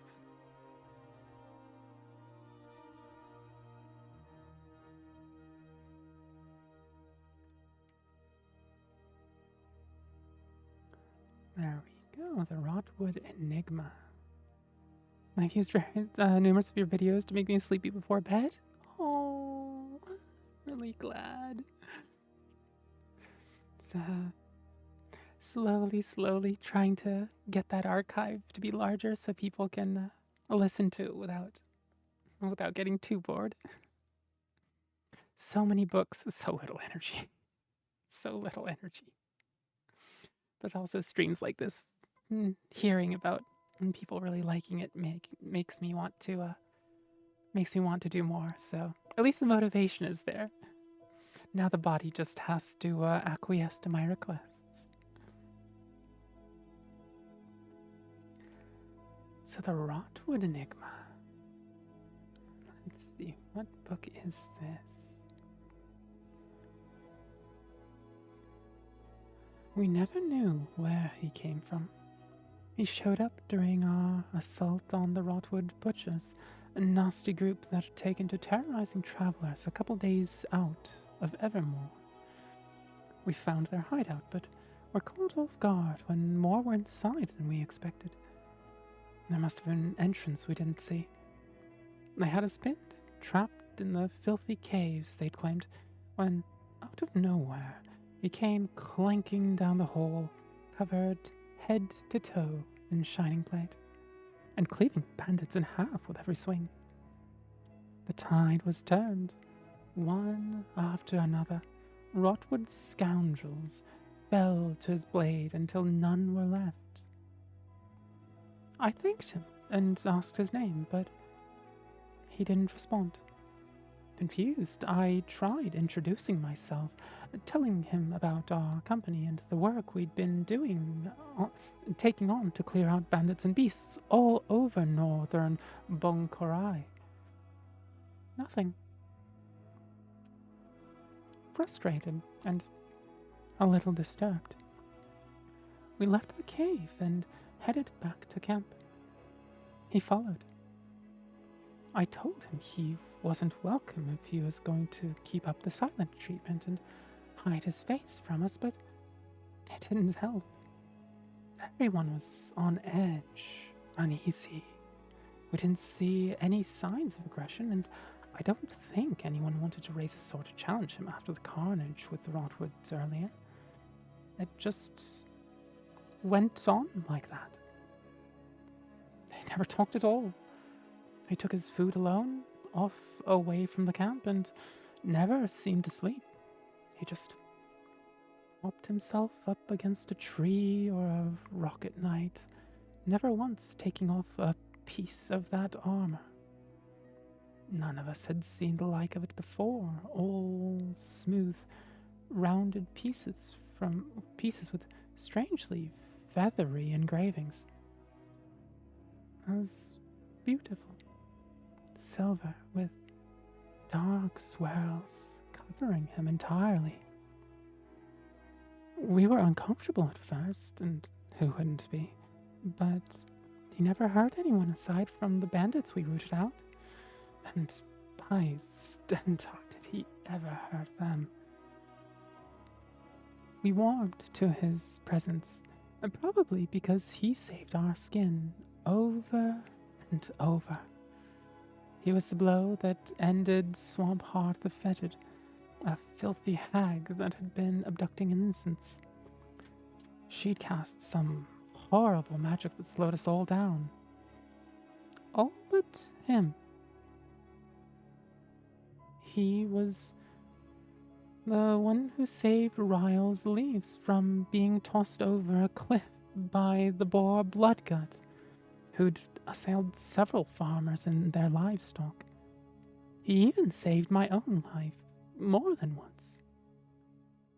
He was tireless, fearless, and it seemed dedicated to our goals. I wonder to this day if he had a name, if he even was a he. I don't guess we'll ever know. 6 months he tromped along with us on our contracts, and for those 6 months we prospered more than ever. He even added new blood to our roster. When winter came on, we headed back to Evermore for our usual time off. It's slow getting good work in cold months. And one morning, he was gone. No sign, no tracks, nothing. Just disappeared. No one I've spoken to has ever heard of him or anything like him. And I get a lot of funny looks when I tell the tale. No matter. Wherever he is, I hope he's doing well and carrying on the good work. And that was the Rotwood Enigma.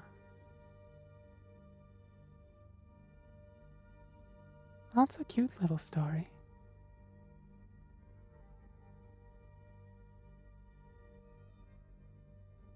Almost feels like someone saw an Elder Scrolls main character. Thank you for that recommendation, Jinx.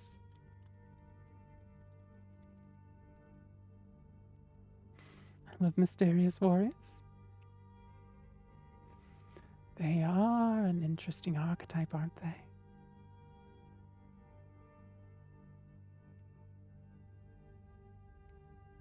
What kind of armor do you think they're wearing?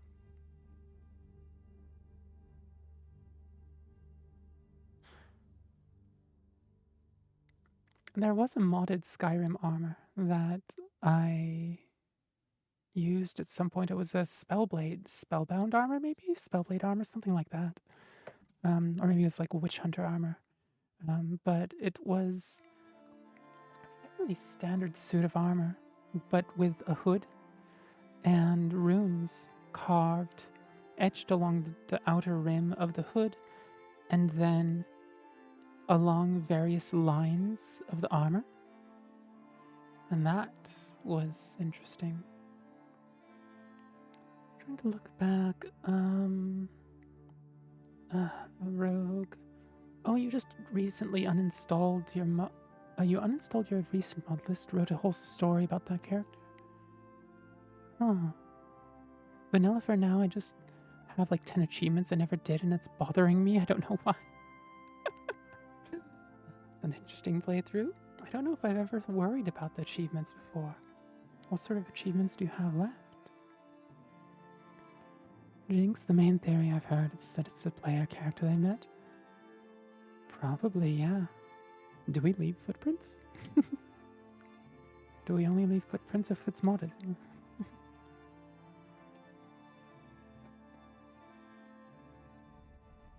Let me get some Tums out real quick as well. Some antacids, things I just realized. I may be getting some heartburn.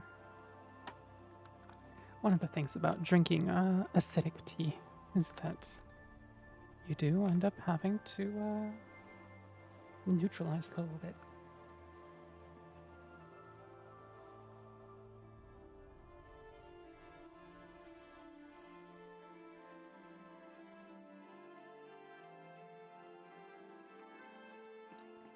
Raven? Raven is a foolish bird scratching out.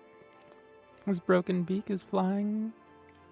He was flying high and fast when his face badly slapped on a tree. On a tree. On the tree he broke his beak. Oh, poor beak. I hope it heals.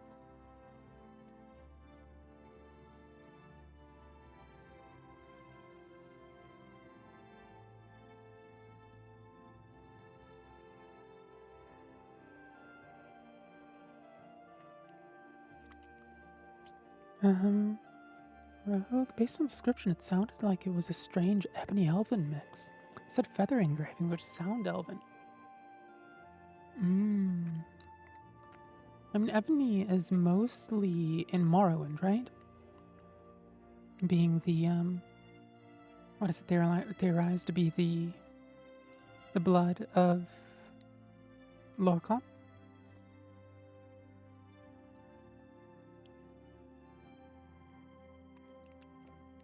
I'm just wondering if Dummer...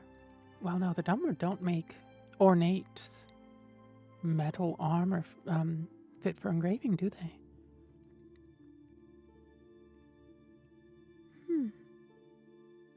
Yeah. It's a fairly short story, too, so there's not that much detail to be gleaned.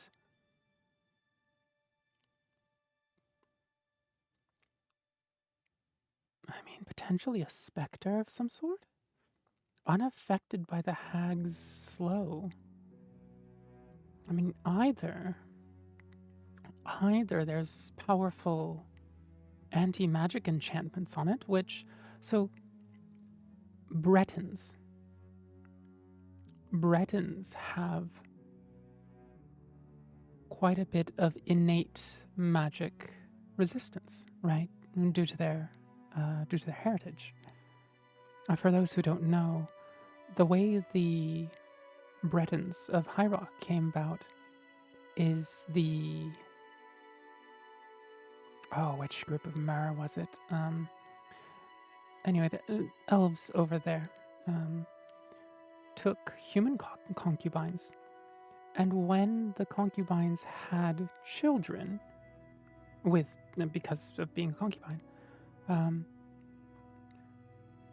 they had half-elven children, right? And granted, that child wouldn't then be allowed to have kids with... Was it the Duren? No, not the Dureni, never mind. Wouldn't be allowed to have children with elves, but if they had kids with other humans of that region, right? Heartland Elves. Was it the Heartland Elves? I thought the Heartland Elves were the group that were in Cyrodiil, not High Rock.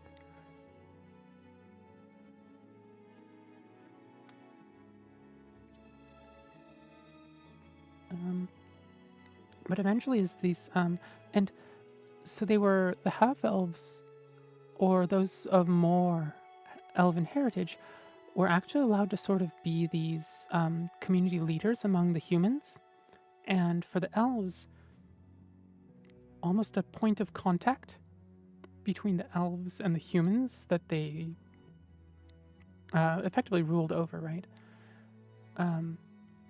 And so they had status, they had some education, and elven blood trickled into the human population just steadily, right? And so over the centuries, eventually the whole human group of High Rock became infused with elven blood.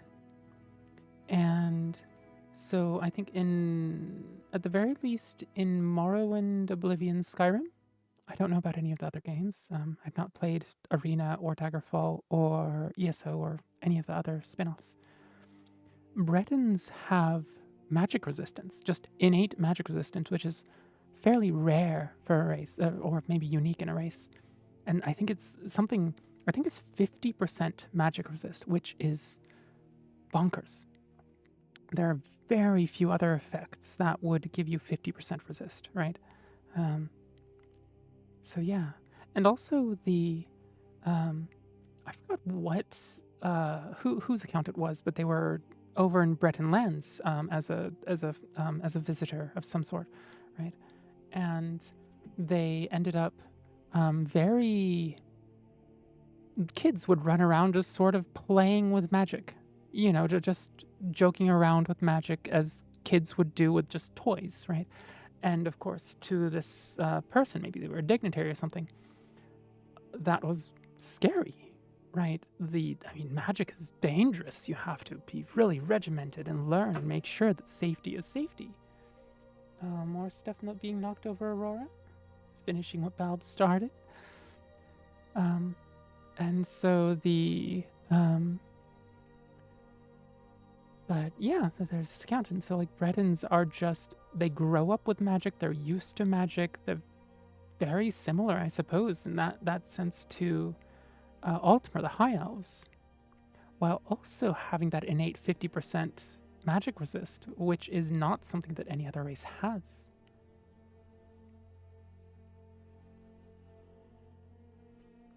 I thought the Bretons were Aelids mixed with Needs over time. Not as far as I know. Aelids. Was it the Aelids? I wonder why I thought they were mixed with Aelids for so long. It could be the the Aelids are Heartland Elves.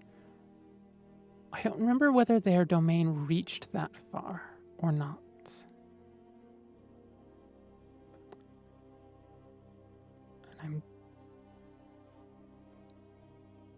But I'm failing to come up with a unique name for the Highland Elves, as opposed to the Heartland Elves.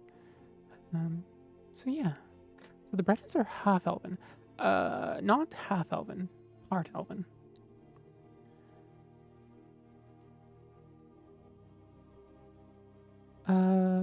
Apocalypse, like the Ordinator gear? I don't know what Ordinator gear is. Where do they get off making armor fashioned from Indoril Nerevar?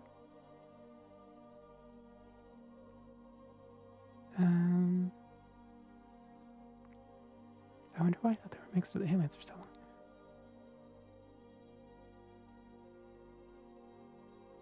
I'm gonna have to look that up real quick. Well, I guess maybe not right now. I might not be able to find it.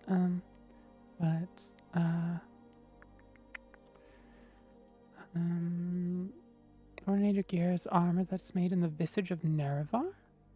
Interesting. So that's where the word Ordinator comes from. Ordinator I know from the Skyrim Perks tree mod. So in the visage of Nerevar. Interesting. I wonder, I know the Dunmer for their Netch leather armor and their chitin armor, right? But I don't know them for metalworking.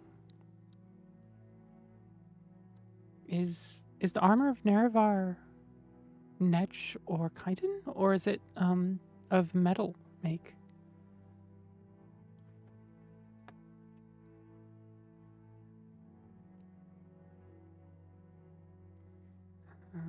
Right, look up Breton backstory, right.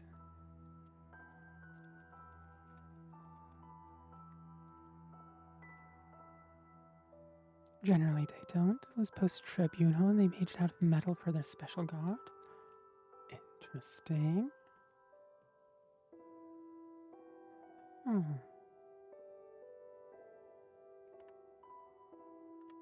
So that's the wrong window.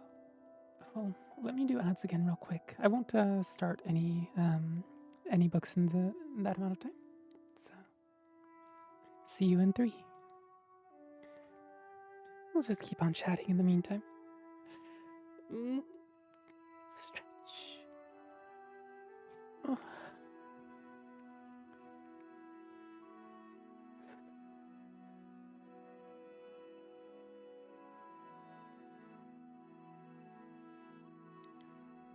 Let's see.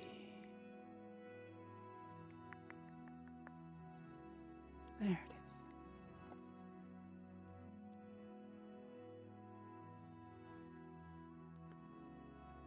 It's supposed to be in reverence of Nerevar. Reverence of Nerevar. Oh. I guess I don't have a visual of what Nerevar looked like. But like they killed him, so it makes no sense. Okay, it does actually. They don't want people to know they killed him. That's fair. That's fair.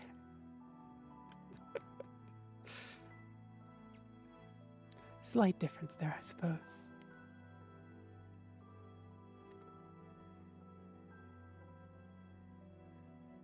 Why is that on the Mythic Dawn commentaries? Huh, interesting. Oh, that was probably from Bonini's stream.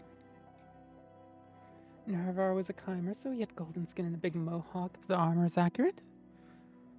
I mean, all the Chimer were like that back then, right? Until the tribunal grasped godhood. And then Azura got fairly jealous and felt like they had snubbed her. And so they turned the whole, she turned the whole Chimer race into, with to ashen skin and red eyes. And they became the dumber, right? Azura punished them in dark skin, which is funny because they embrace it now. Yeah. It's originally it was spoken, as a curse, and I think Azura very much meant it that way. Or she talks about it as they brought it upon themselves, and it's just a mark of what they've done. Which, I mean, unreliable narrator, right? Azura is still still an entity, a non-all-knowing entity within Elder Scrolls.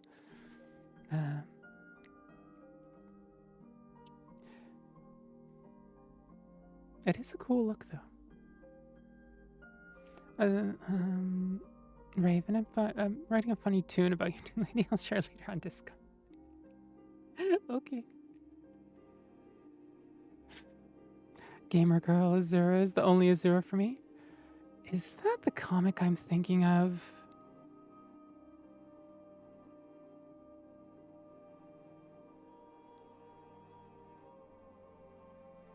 Let me throw the Discord link out again, just so people can join. And if you are on Discord and know what Gamer Girl Azura is, toss a link out. If it's the one I'm thinking of, it's I literally read a comic this morning of like oh, what was it? What you think Daedric lords look like, and it's like Azura in like a really fetching outfit and summoned by her priests. She's like, oh, none of this, my lady stuff. Just call me mommy, right? And then like the reality, she shows up, disheveled ponytail, t-shirt and like sweatpants, like very much sleepwear or like around the house wear, just absolutely groggy, like with a big old pillow tucked under her arm, going, "What? What?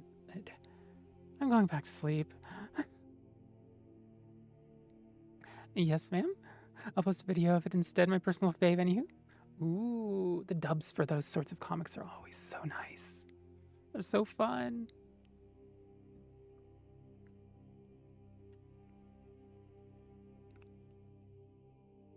It would be so fun to actually dub those sorts of comics too. But my voice acting chops are just not there. Do I just put it in general or probably media share? Do we have a media share channel? I swear we have a media share channel. We do not. I have not made one yet. Looky what I found is usually where we put things. External linking and stuff.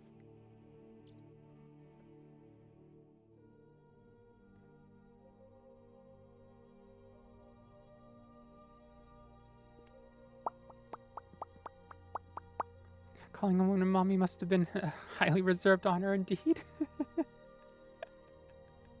Oh, I need to amend the rules to a stream that says I'm a Succubard. I can be many things, but I am neither your mother nor your mommy. So like, I get. So even like without the specifically kink aspects involved, I get the sentiment. I just wish we had a non-familial term for it. Some term that does not have familial roots. Oh, JC does stuff sometimes 3. Welcome, welcome. Oh, thank you for the follow. Thank you, thank you. Is my followers thing not updating? Is that what we're doing, interface? Is that what we're doing? Are we at 501 followers now? We're at 500 followers! We're at 500 followers! We hit the goal, we hit the goal, we hit the goal! JC, congrats on being 500. Congrats on being follower number 500. I hope you find it nice and cozy here. You can look at my epic PFP. Ooh, 500. Serve it. Thank you. You mean like Mistress? Yeah, Mistress has become. I wish Mistress was less like sexually charged. So I adore the term, right? And especially with master being the masculine form of that word. I adore the word mistress. And like I would absolutely take the title lore mistress for myself, right? Or concert mistress if I was, first chair in violin section. But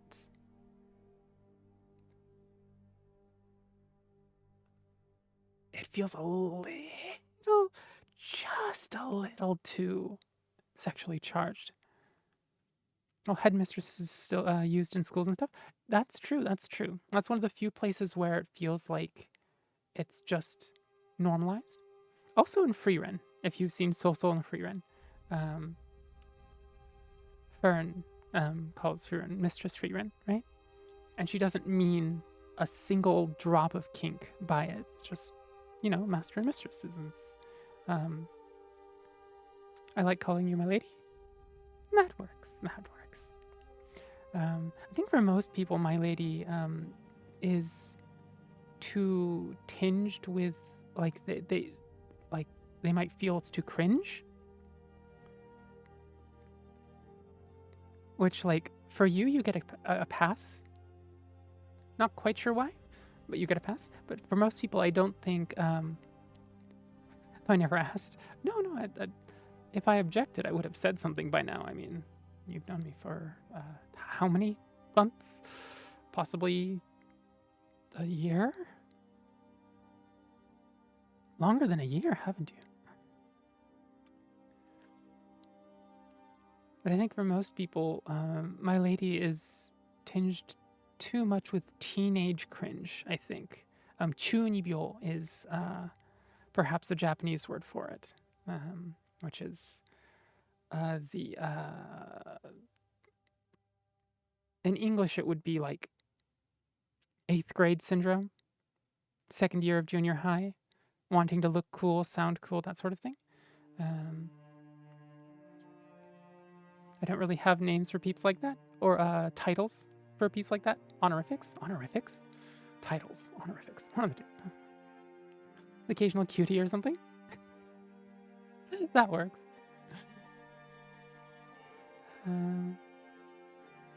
Radical lady, less wordy. Yeah, it's. I don't know.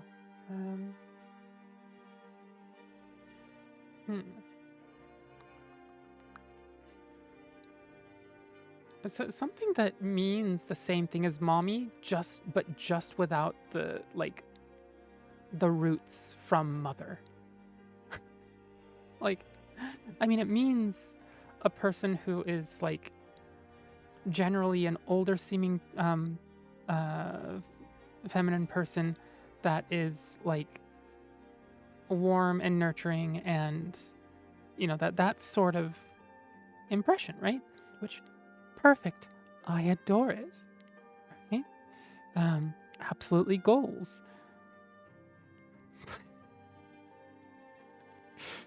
But the word mommy is just like, maybe I'll get used to it. Maybe. Who knows?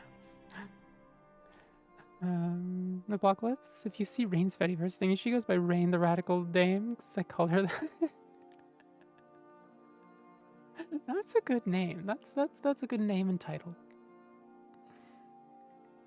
Raven, I do like titles. I think they have some good impact on friend relationships. Or various relationships. I mean, they're useful. They exist for a reason, right? Yeah.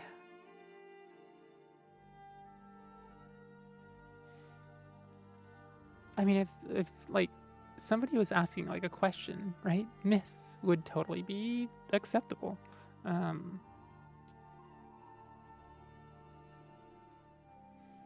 guess mistress would sort of be fine.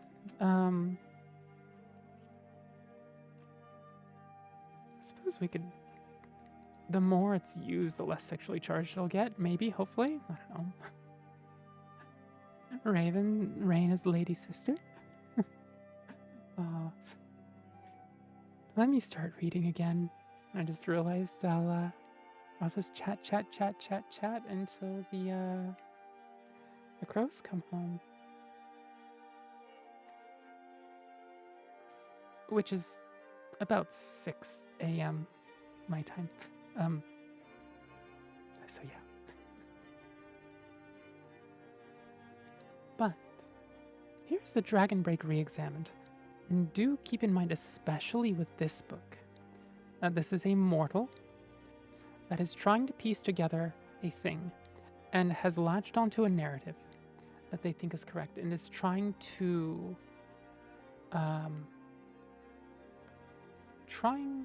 convince others of this particular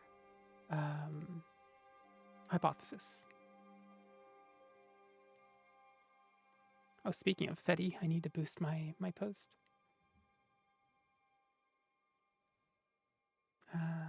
Let's see.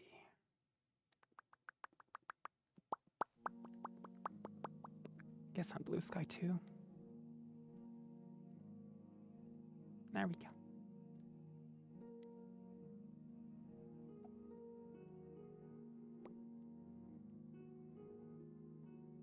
All right. So.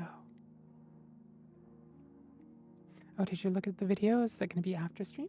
Probably after. Although, let me at least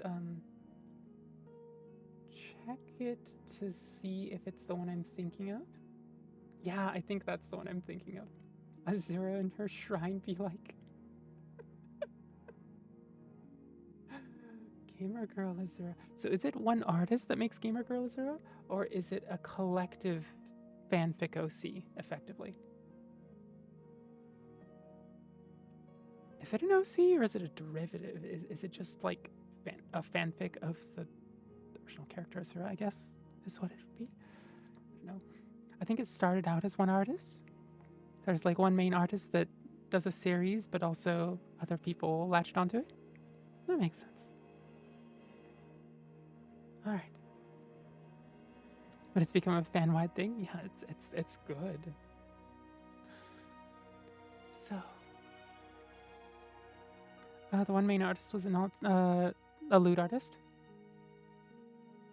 Ooh.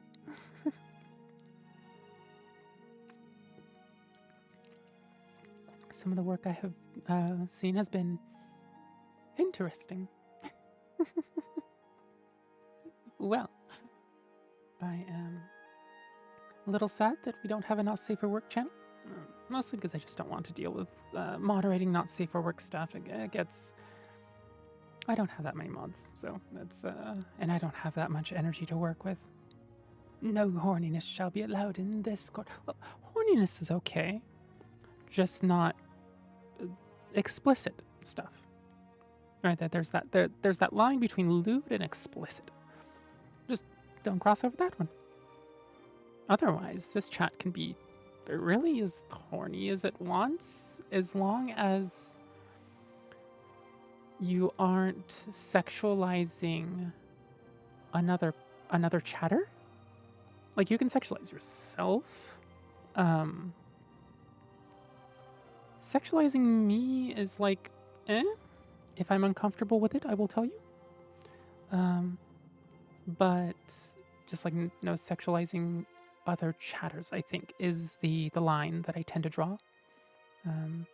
Mostly because that can get uncomfortable real quick. It can squick people or trigger people fairly easily. There's just a lot of minds there. So, but I mean, you know, you've heard me talk. You've heard me talk on Benini's stream. I think I'm a little, well, not just on Benini's stream, during the Oblivion stream as well, when we just sat down and like chatted for the last hour and a half.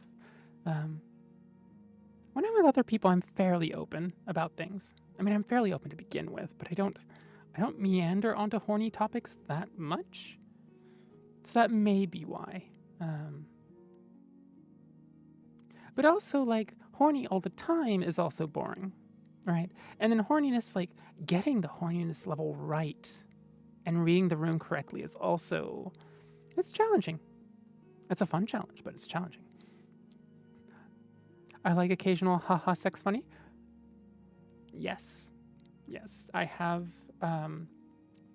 a friend's Discord who does allow not safe for work stuff. And it's kept in a separate section, but one of the channels is a not safe for work funny channel. And like, there are so few places that I can share stuff like that because like they are genuinely funny, but they have to be shared in a not safe for work environment. And that can be fairly rare. So, Lady Benini is good at that? Yeah, yeah. She knows how to... She knows how to do it right. Evidently, I've caught her off guard a few times. Anywho, let's see. So the Dragon Break Reexamined. This is the Dragon Break, The Warp in the West. By Faldrune. Although this book is found in Morrowind and Oblivion, it mentions events that have not happened yet in these games. This is a personal note. I'm considering the nature of the topic of this book. This was created certainly intentional. Additionally, the author's name, Faldrune, is an anagram for darn fool. Actually, that might be the note from UESP. Because my personal notes have personal note in front of it. The late Third Era was a period of remarkable religious ferment and creativity. The upheaval of the reign of Uriel VII, or the upheavals of the reign of Uriel VII were only the outward signs of the historical forces that would eventually lead to the fall of the Septim Dynasty. The so-called Dragon Break was first proposed at that time by a wide variety of cults and fringe sects across the empire, connected only by a common obsession with the events surrounding Tiber Septim's rise to power. The, quote, founding myth, unquote, if you will, of the Septim dynasty. The basis of the Dragon Break doctrine is now known to be a rather prosaic error in the timeline printed in the otherwise authoritative Encyclopedia Tamrielica, first published in Third Era 12, during the early years of Tiber Septim's reign. At that time, the archives of Alinor were still inaccessible to human scholars, and the extant records from the Alessian period were extremely fragmentary. Thank you for the follow, Arlantos. I hope you find it cozy here. The Alessians had systematically burned all the libraries they could find, and their own records were largely destroyed during the War of Righteousness. The author of the Encyclopedia Tamrielica was apparently unfamiliar with the Alessian, quote, year, which their priesthood used to record all dates. We now know this refers to the length of the long vision trances undertaken by the High Priestess, which might last anywhere from a week to several months. Based on the analysis of the surviving trance scrolls, as well as murals and friezes from Alessian temples, I estimate that the Alessian order actually lasted only about 150 years, rather than the infamous 1008 years given by the Encyclopedia Tamrielica. The, quote, mystery of the millennial plus rule of the Alessians was accepted, but unexplained until the spread of the Lorcan cults in the late Third Era, when the doctrine of the Dragon Break took hold. Because this dating and explanation was so widely held at the time, and then repeated by historians down through today, it has come to have the force of tradition. Recall, however, that the Third Era historians were already separated from the Alessians by a gulf of more than 2,000 years. And history was still in its infancy, relying on the few archives from those early days. Today, modern archaeology and paleonumerology have confirmed what my own research in Alessian dating first suggested, that the Dragon Break was invented in the late Third Era based on a scholarly error fueled by obsession with eschatology and Numidianism, and perpetuated by scholarly inertia. And that was the Dragon Break re-examined. We can then contrast that against the warp in the West. Hi, Lantos. How's your day going so far?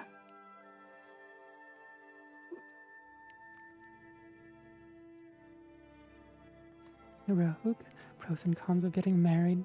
Pros, haha, sex finally, yay. Cons, I have to share my Wallace and Gromit mug. Is it worth it? Truly. Let me pour myself some more tea.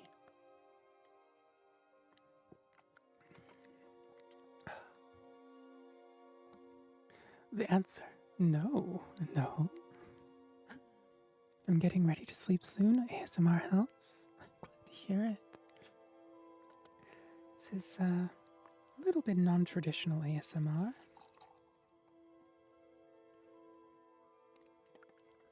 But hopefully you like gentle readings of books, and hopefully I don't get too animated. What if she breaks it?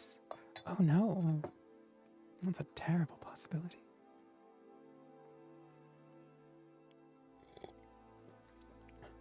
You just have to choose a partner that's careful with things.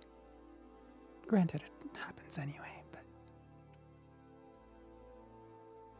Oh, your voice is perfect. Glad to hear it. Let's see now. This is called The Warp in the West. It's a fairly long book as these things go. And this personal note is actually an actual personal note.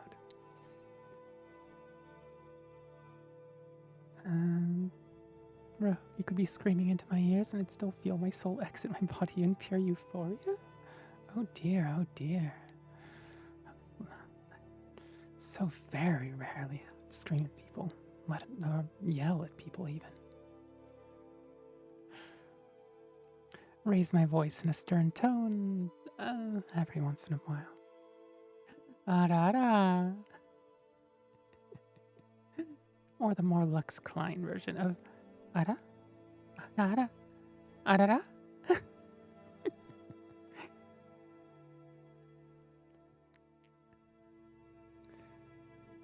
The Warp in the West. Personal note. In this book, we get to see how a dragon break looks from the viewpoint of characters that have not heard of a dragon break, let alone have any understanding of what they are. Secret for your eyes only. Let me offer my congratulations to your lordship for your recent appointment as ambassador to the court of Wayrest. Your lordship has asked me for a review of existing Blades accounts from 3rd Era 417 concerning the warp in the West, and for a summary of the current state of affairs. Since your lordship was in Blackmarsh, serving in the staff of Admiral Sorius at the time, you probably know of these events only from imperial proclamations and chapel declarations, which identify this period as, quote, the miracle of peace. During the miracle of peace, according to official accounts, the formerly war-racked Iliac Bay region was transformed overnight from a patchwork of squabbling duchies and petty kingdoms into the peaceful modern counties of Hammerfell, Sentinel, Wayrest, and Orsinium. The miracle of peace, also known as the Warp in the West, is celebrated as the product of miraculous interventions of Stendar, Mara, and Akatosh to transform this troublesome region into peaceful, well-governed imperial counties. The catastrophic destruction of landscape and property, and the large loss of life attending upon this miracle is understood to have been, quote, tragic and beyond mortal comprehension, unquote. Inasmuch as this account confirms and validates the current borders of these counties and identifies the rules and boundaries of these counties as, quote, ordained by the Nine, unquote, the miracle of peace serves imperial objectives of peaceful consolidation of ancient petty states and sovereigns into manageable imperial jurisdictions. The other remarkable features of this event, mass disappearances, armies mysteriously transported hundreds of miles or completely annihilated, titanic storms, and celestial phenomena, apparent local discontinuities of time, fit comfortably into the notion that these events are part of a vast, mysterious divine intervention. However, this was only the public account of these events. And as you may suspect, it conflicts with many other accounts. In short, while this explanation suits imperial policy, it has little historical validity. Your lordship should know that the Blades have concluded there is no plausible historical account of these events, and despairs that plausible historical accounts shall never be produced.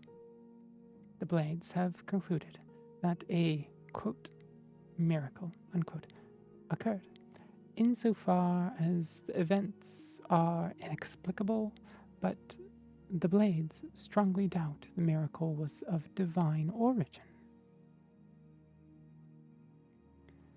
There is good reason to believe that the ruling families of the 4 modern Iliac Bay counties had forewarning of the event.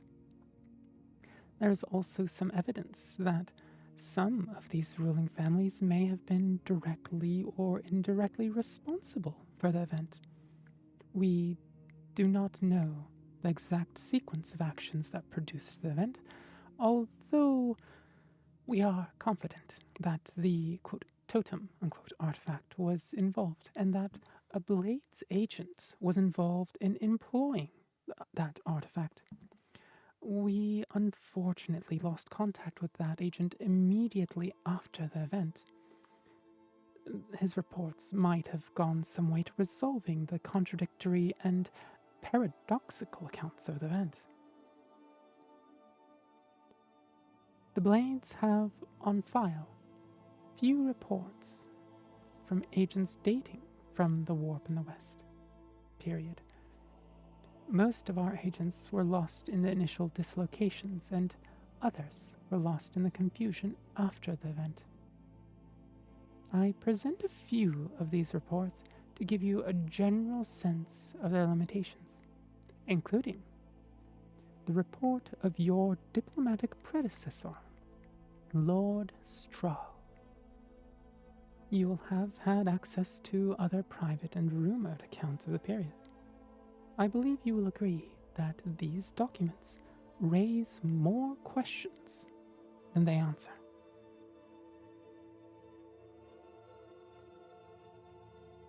The report of Hammerfell agent Briarbard.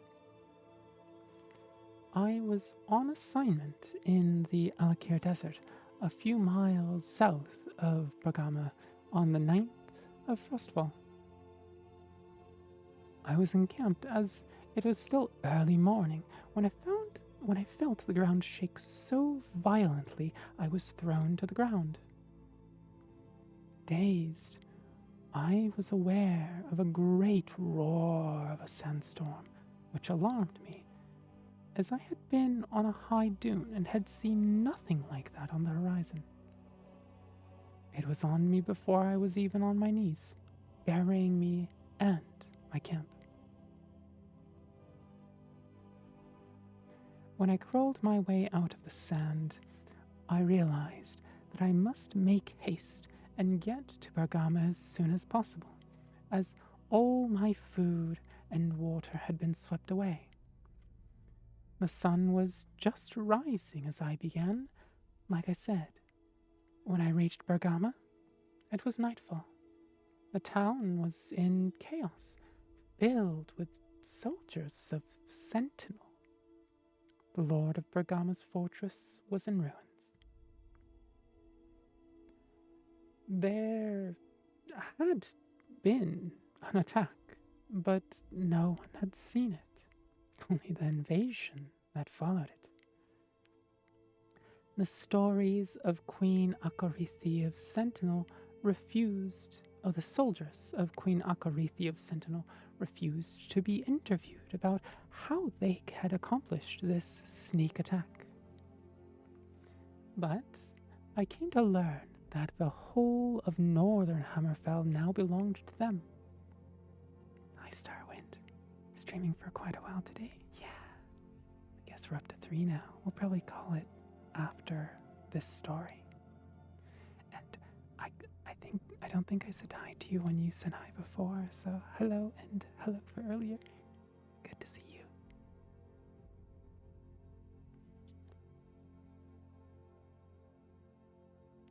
Even stranger, I discovered that my walk from sunrise to sundown had not taken me 1 day, but 2.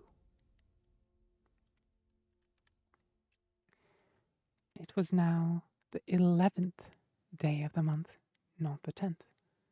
I had lost a day somewhere, and so, apparently, had everyone else.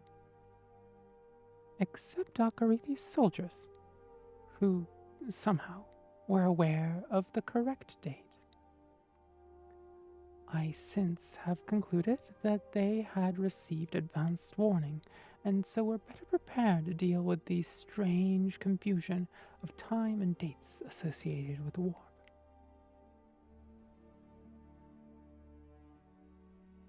Let me take a potty break real quick. I will be back in maybe 5-ish minutes.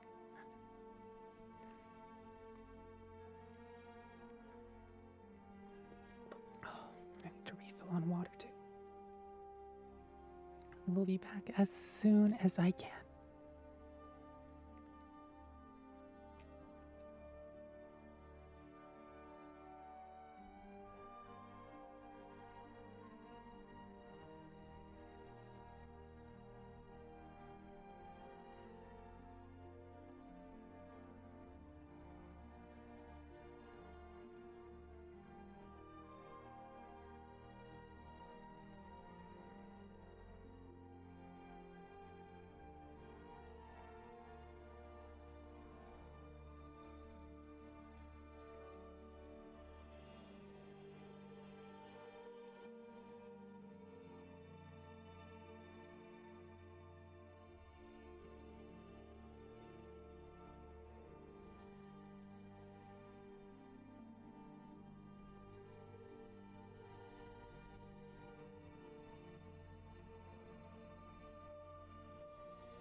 It makes me look like I'm like going just every time I'm over here, like I have that tilt in my mouth from the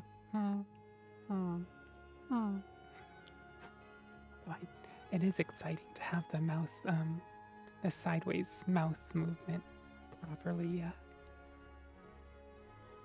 properly bound now. Oh, also, Laura Garcia. Thank you for the follow. Thank you. You're fun to see you. Raven Sis is asking for pizza. I'm a happy burp now. Pizza sounds so good.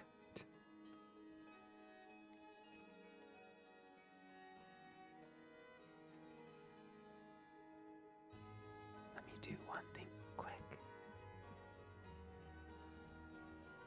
There you go.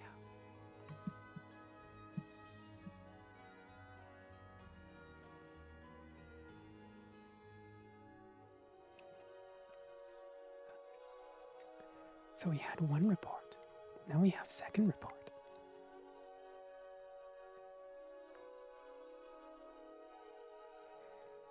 The report of High Rock Agent Grey Lady. I was at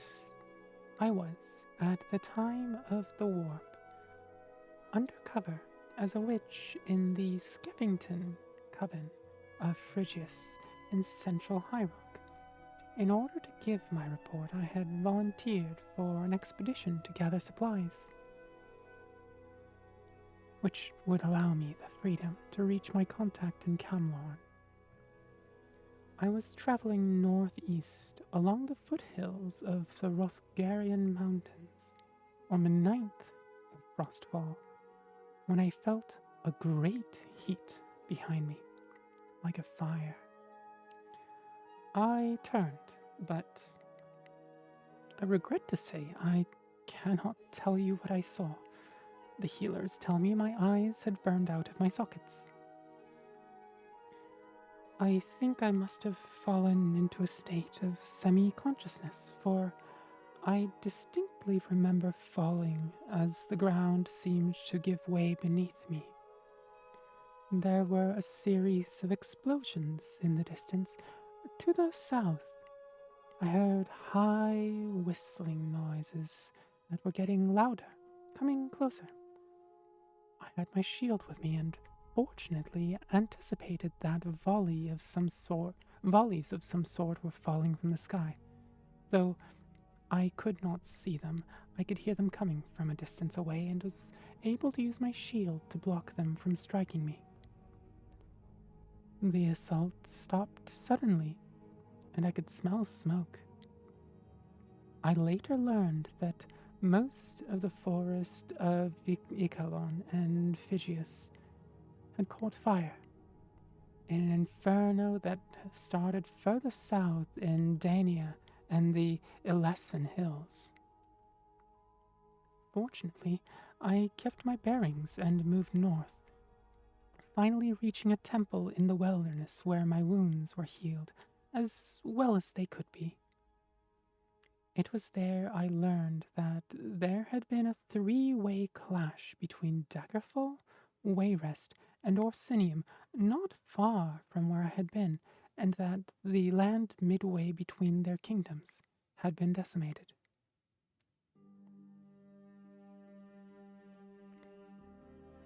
Report of Ambassador Lord Nigan Straw.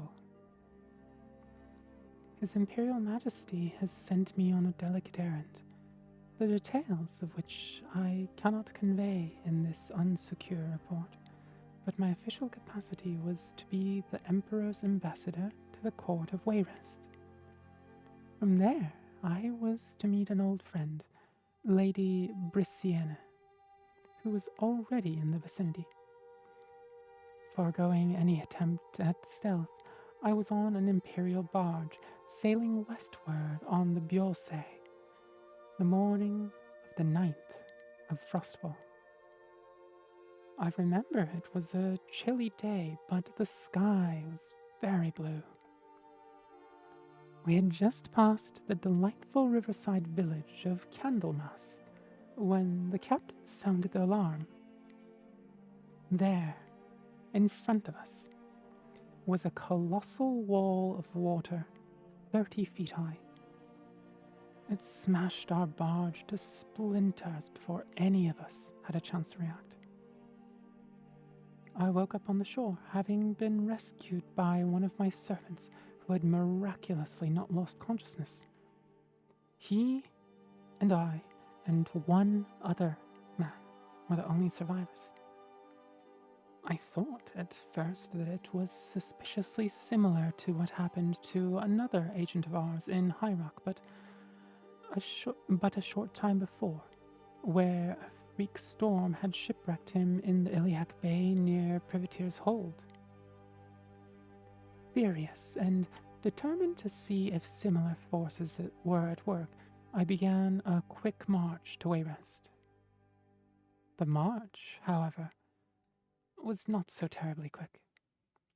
The villages all along the Biosay were on fire, and the battles raged between the orcs of Orsinium and the soldiers of King Eadwyr in the formerly independent principality of Gavadon, just east of Wayrest.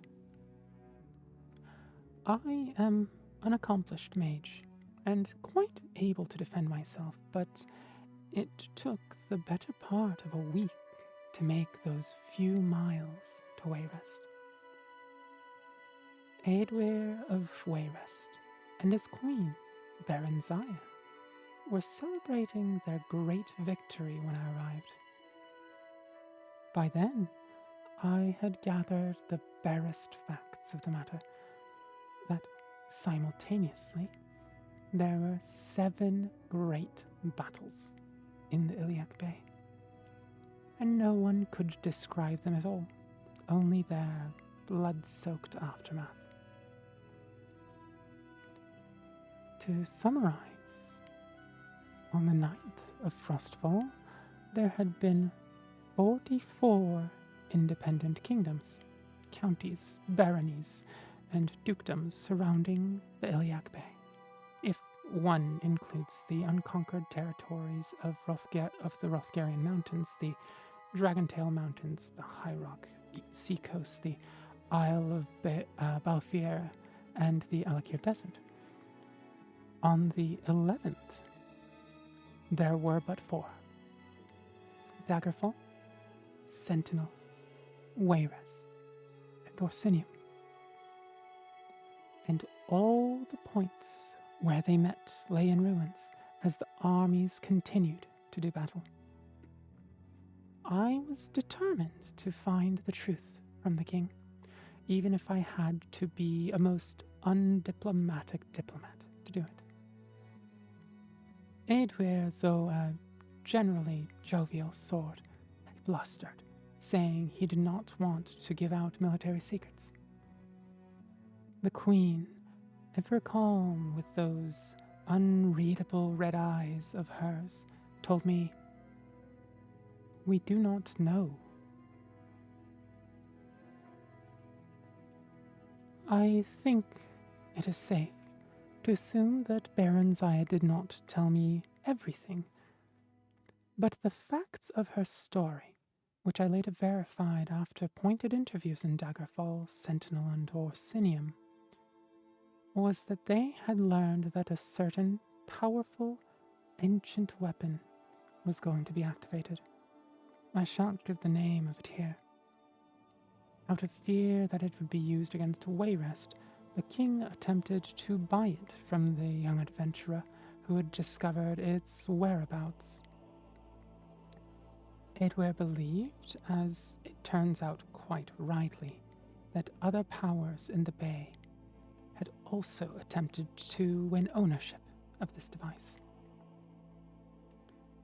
What happened then? As Berenziah said,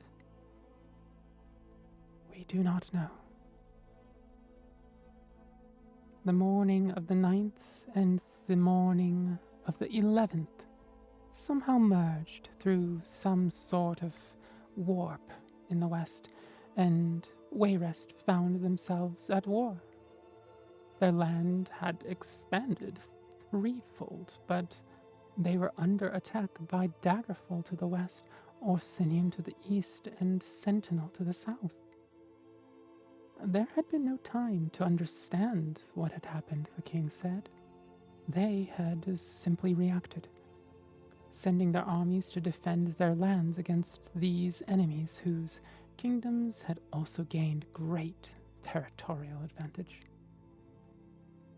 The battles continue on, now months later, as I return to the Imperial City to make my report. What more do I have to say? They are bloody, violent clashes, as is always the case with modern warfare, but I have been to the blackened, desolate no man's land between the 4 remaining kingdoms. No mortal army caused that devastation. I can say that the force that shook the Iliac Bay on the 10th of Frostfall, 3rd Era 417, was infinitesimally greater than the power these mighty kingdoms are wielding today. I can say that there were other strange events on that day which kept the kingdoms from breaking free of the Empire and accomplishing likely more besides. And accomplished likely more besides. And I can say there is nothing left of it. This power, this weapon in the bay. The warp that created it swallowed it up.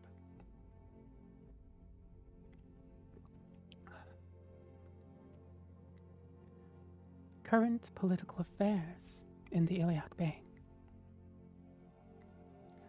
Almost 20 years have passed, and the region, though transformed, has stabilized. There are no more disputed territories. The kingdoms of Daggerfall, Wayrest, Sentinel, and Orsinium hold their new borders in relative peace. Wayrest spreads across the eastern coast of the bay, stretching from the land formerly called Anteclair to half of Garvadon. Eadwer has passed on to his ancestors, leaving his kingdom in the hands of his daughter, Elisana, who has 2 children by her royal consort, and seems likely to hold her father's lands. Your lordship may also choose to communicate directly with King Helseth and Queen Berenziah in Mournhold. Their primary preoccupations are, of course, with Morrowind's affairs, but they may still have useful observations upon Wayrest's ruling families and political environment that may aid you in your understanding of the court of Queen Elisana. King Gortwog of Orsinium controls much of the Rothgarian Mountains, as well as the profitable river coast of Bjolse. He persists in his demand that Orsinium be recognized as an imperial province separate from High Rock. The Elder Council treats Gortwog as a recognized king and collects taxes directly from Orsinium, but officially, Orsinium remains a county of High Rock, though technically it spans both the provinces of High Rock and Hammerfell. Sentinel has gained the most land, sprawling across the entire southern Iliac Bay, from Abibongora beyond the Dragontail Mountains to the edge of Mournhold, Orsinium's territory. Queen Akarithi, at her death, left her enormous kingdom to her only surviving son, Lotun, who is now surely one of the most powerful kings in Tamriel. Daggerfall is still ruled by the Breton king Gothred, and the Redguard Queen Obkihi. Their land now encompasses all of western High Rock, from the border they share with Wayrest at Anteclara to the east, to Yikalon to the north. They have 4 children now, and are much beloved in their realm. If there are other repercussions of the mysterious warp in the west, they have not yet come to our attention in the course of 20 years of observation.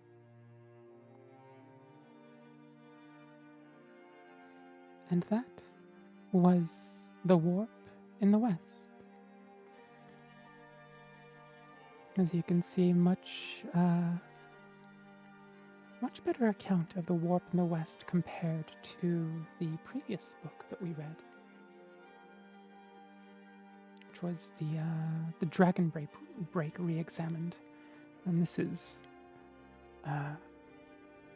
effectively frontline on-the-ground accounts from various Blades agents that are,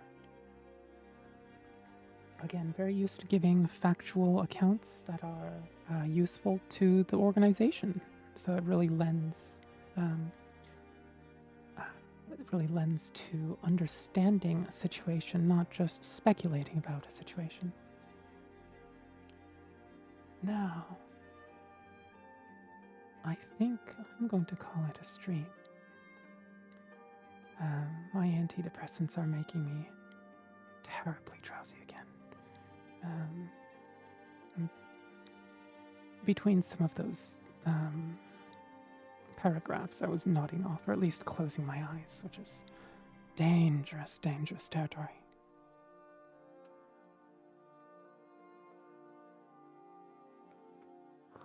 Thank you again for 500 follows.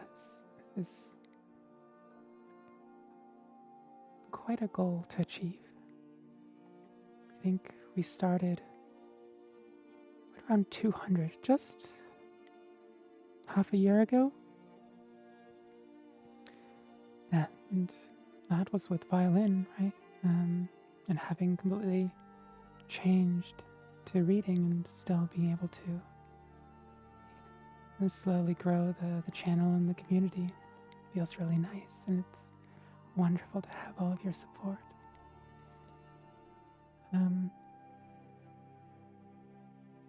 YouTube hosts a lot of, has stream archives if you're fond of those, as well as a playlist, as well as the individual book readings, properly recorded so there's no mistakes, the timing's correct, all of that.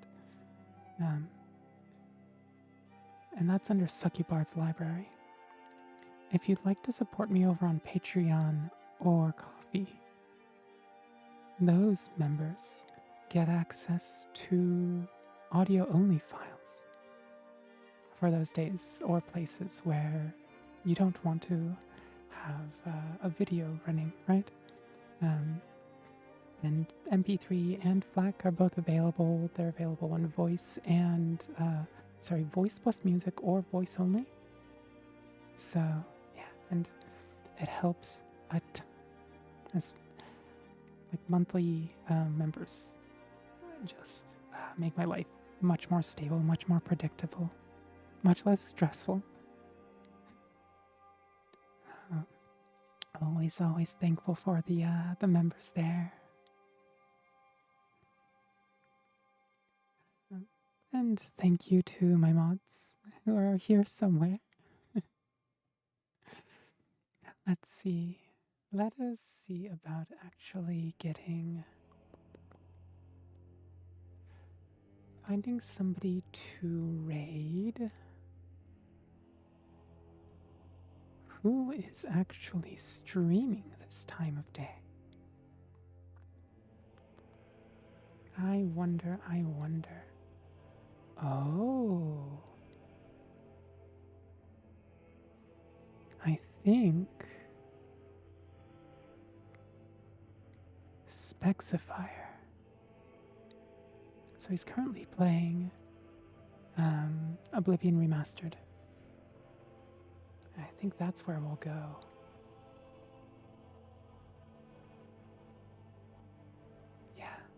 we'll go to Spexify.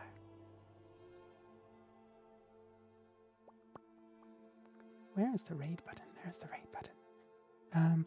Oh, and for you YouTube folks, if you'd like to come with, there's the link. He's another Elder Scrolls nerd. It's lovely watching you again, fair lady. Thank you. Thanks for supporting me. Thanks for being the streams.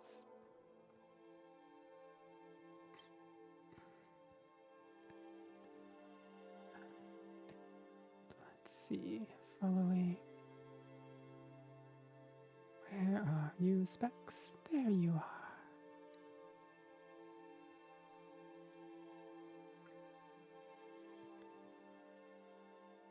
So, turn the music off. All right.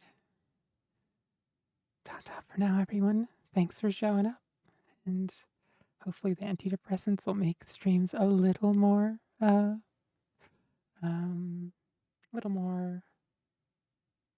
what's its face? Stable? A little more, reliable. Thank you for the lovely stream. It's my pleasure. Ooh, bonk. Thank you for being here. Out we go.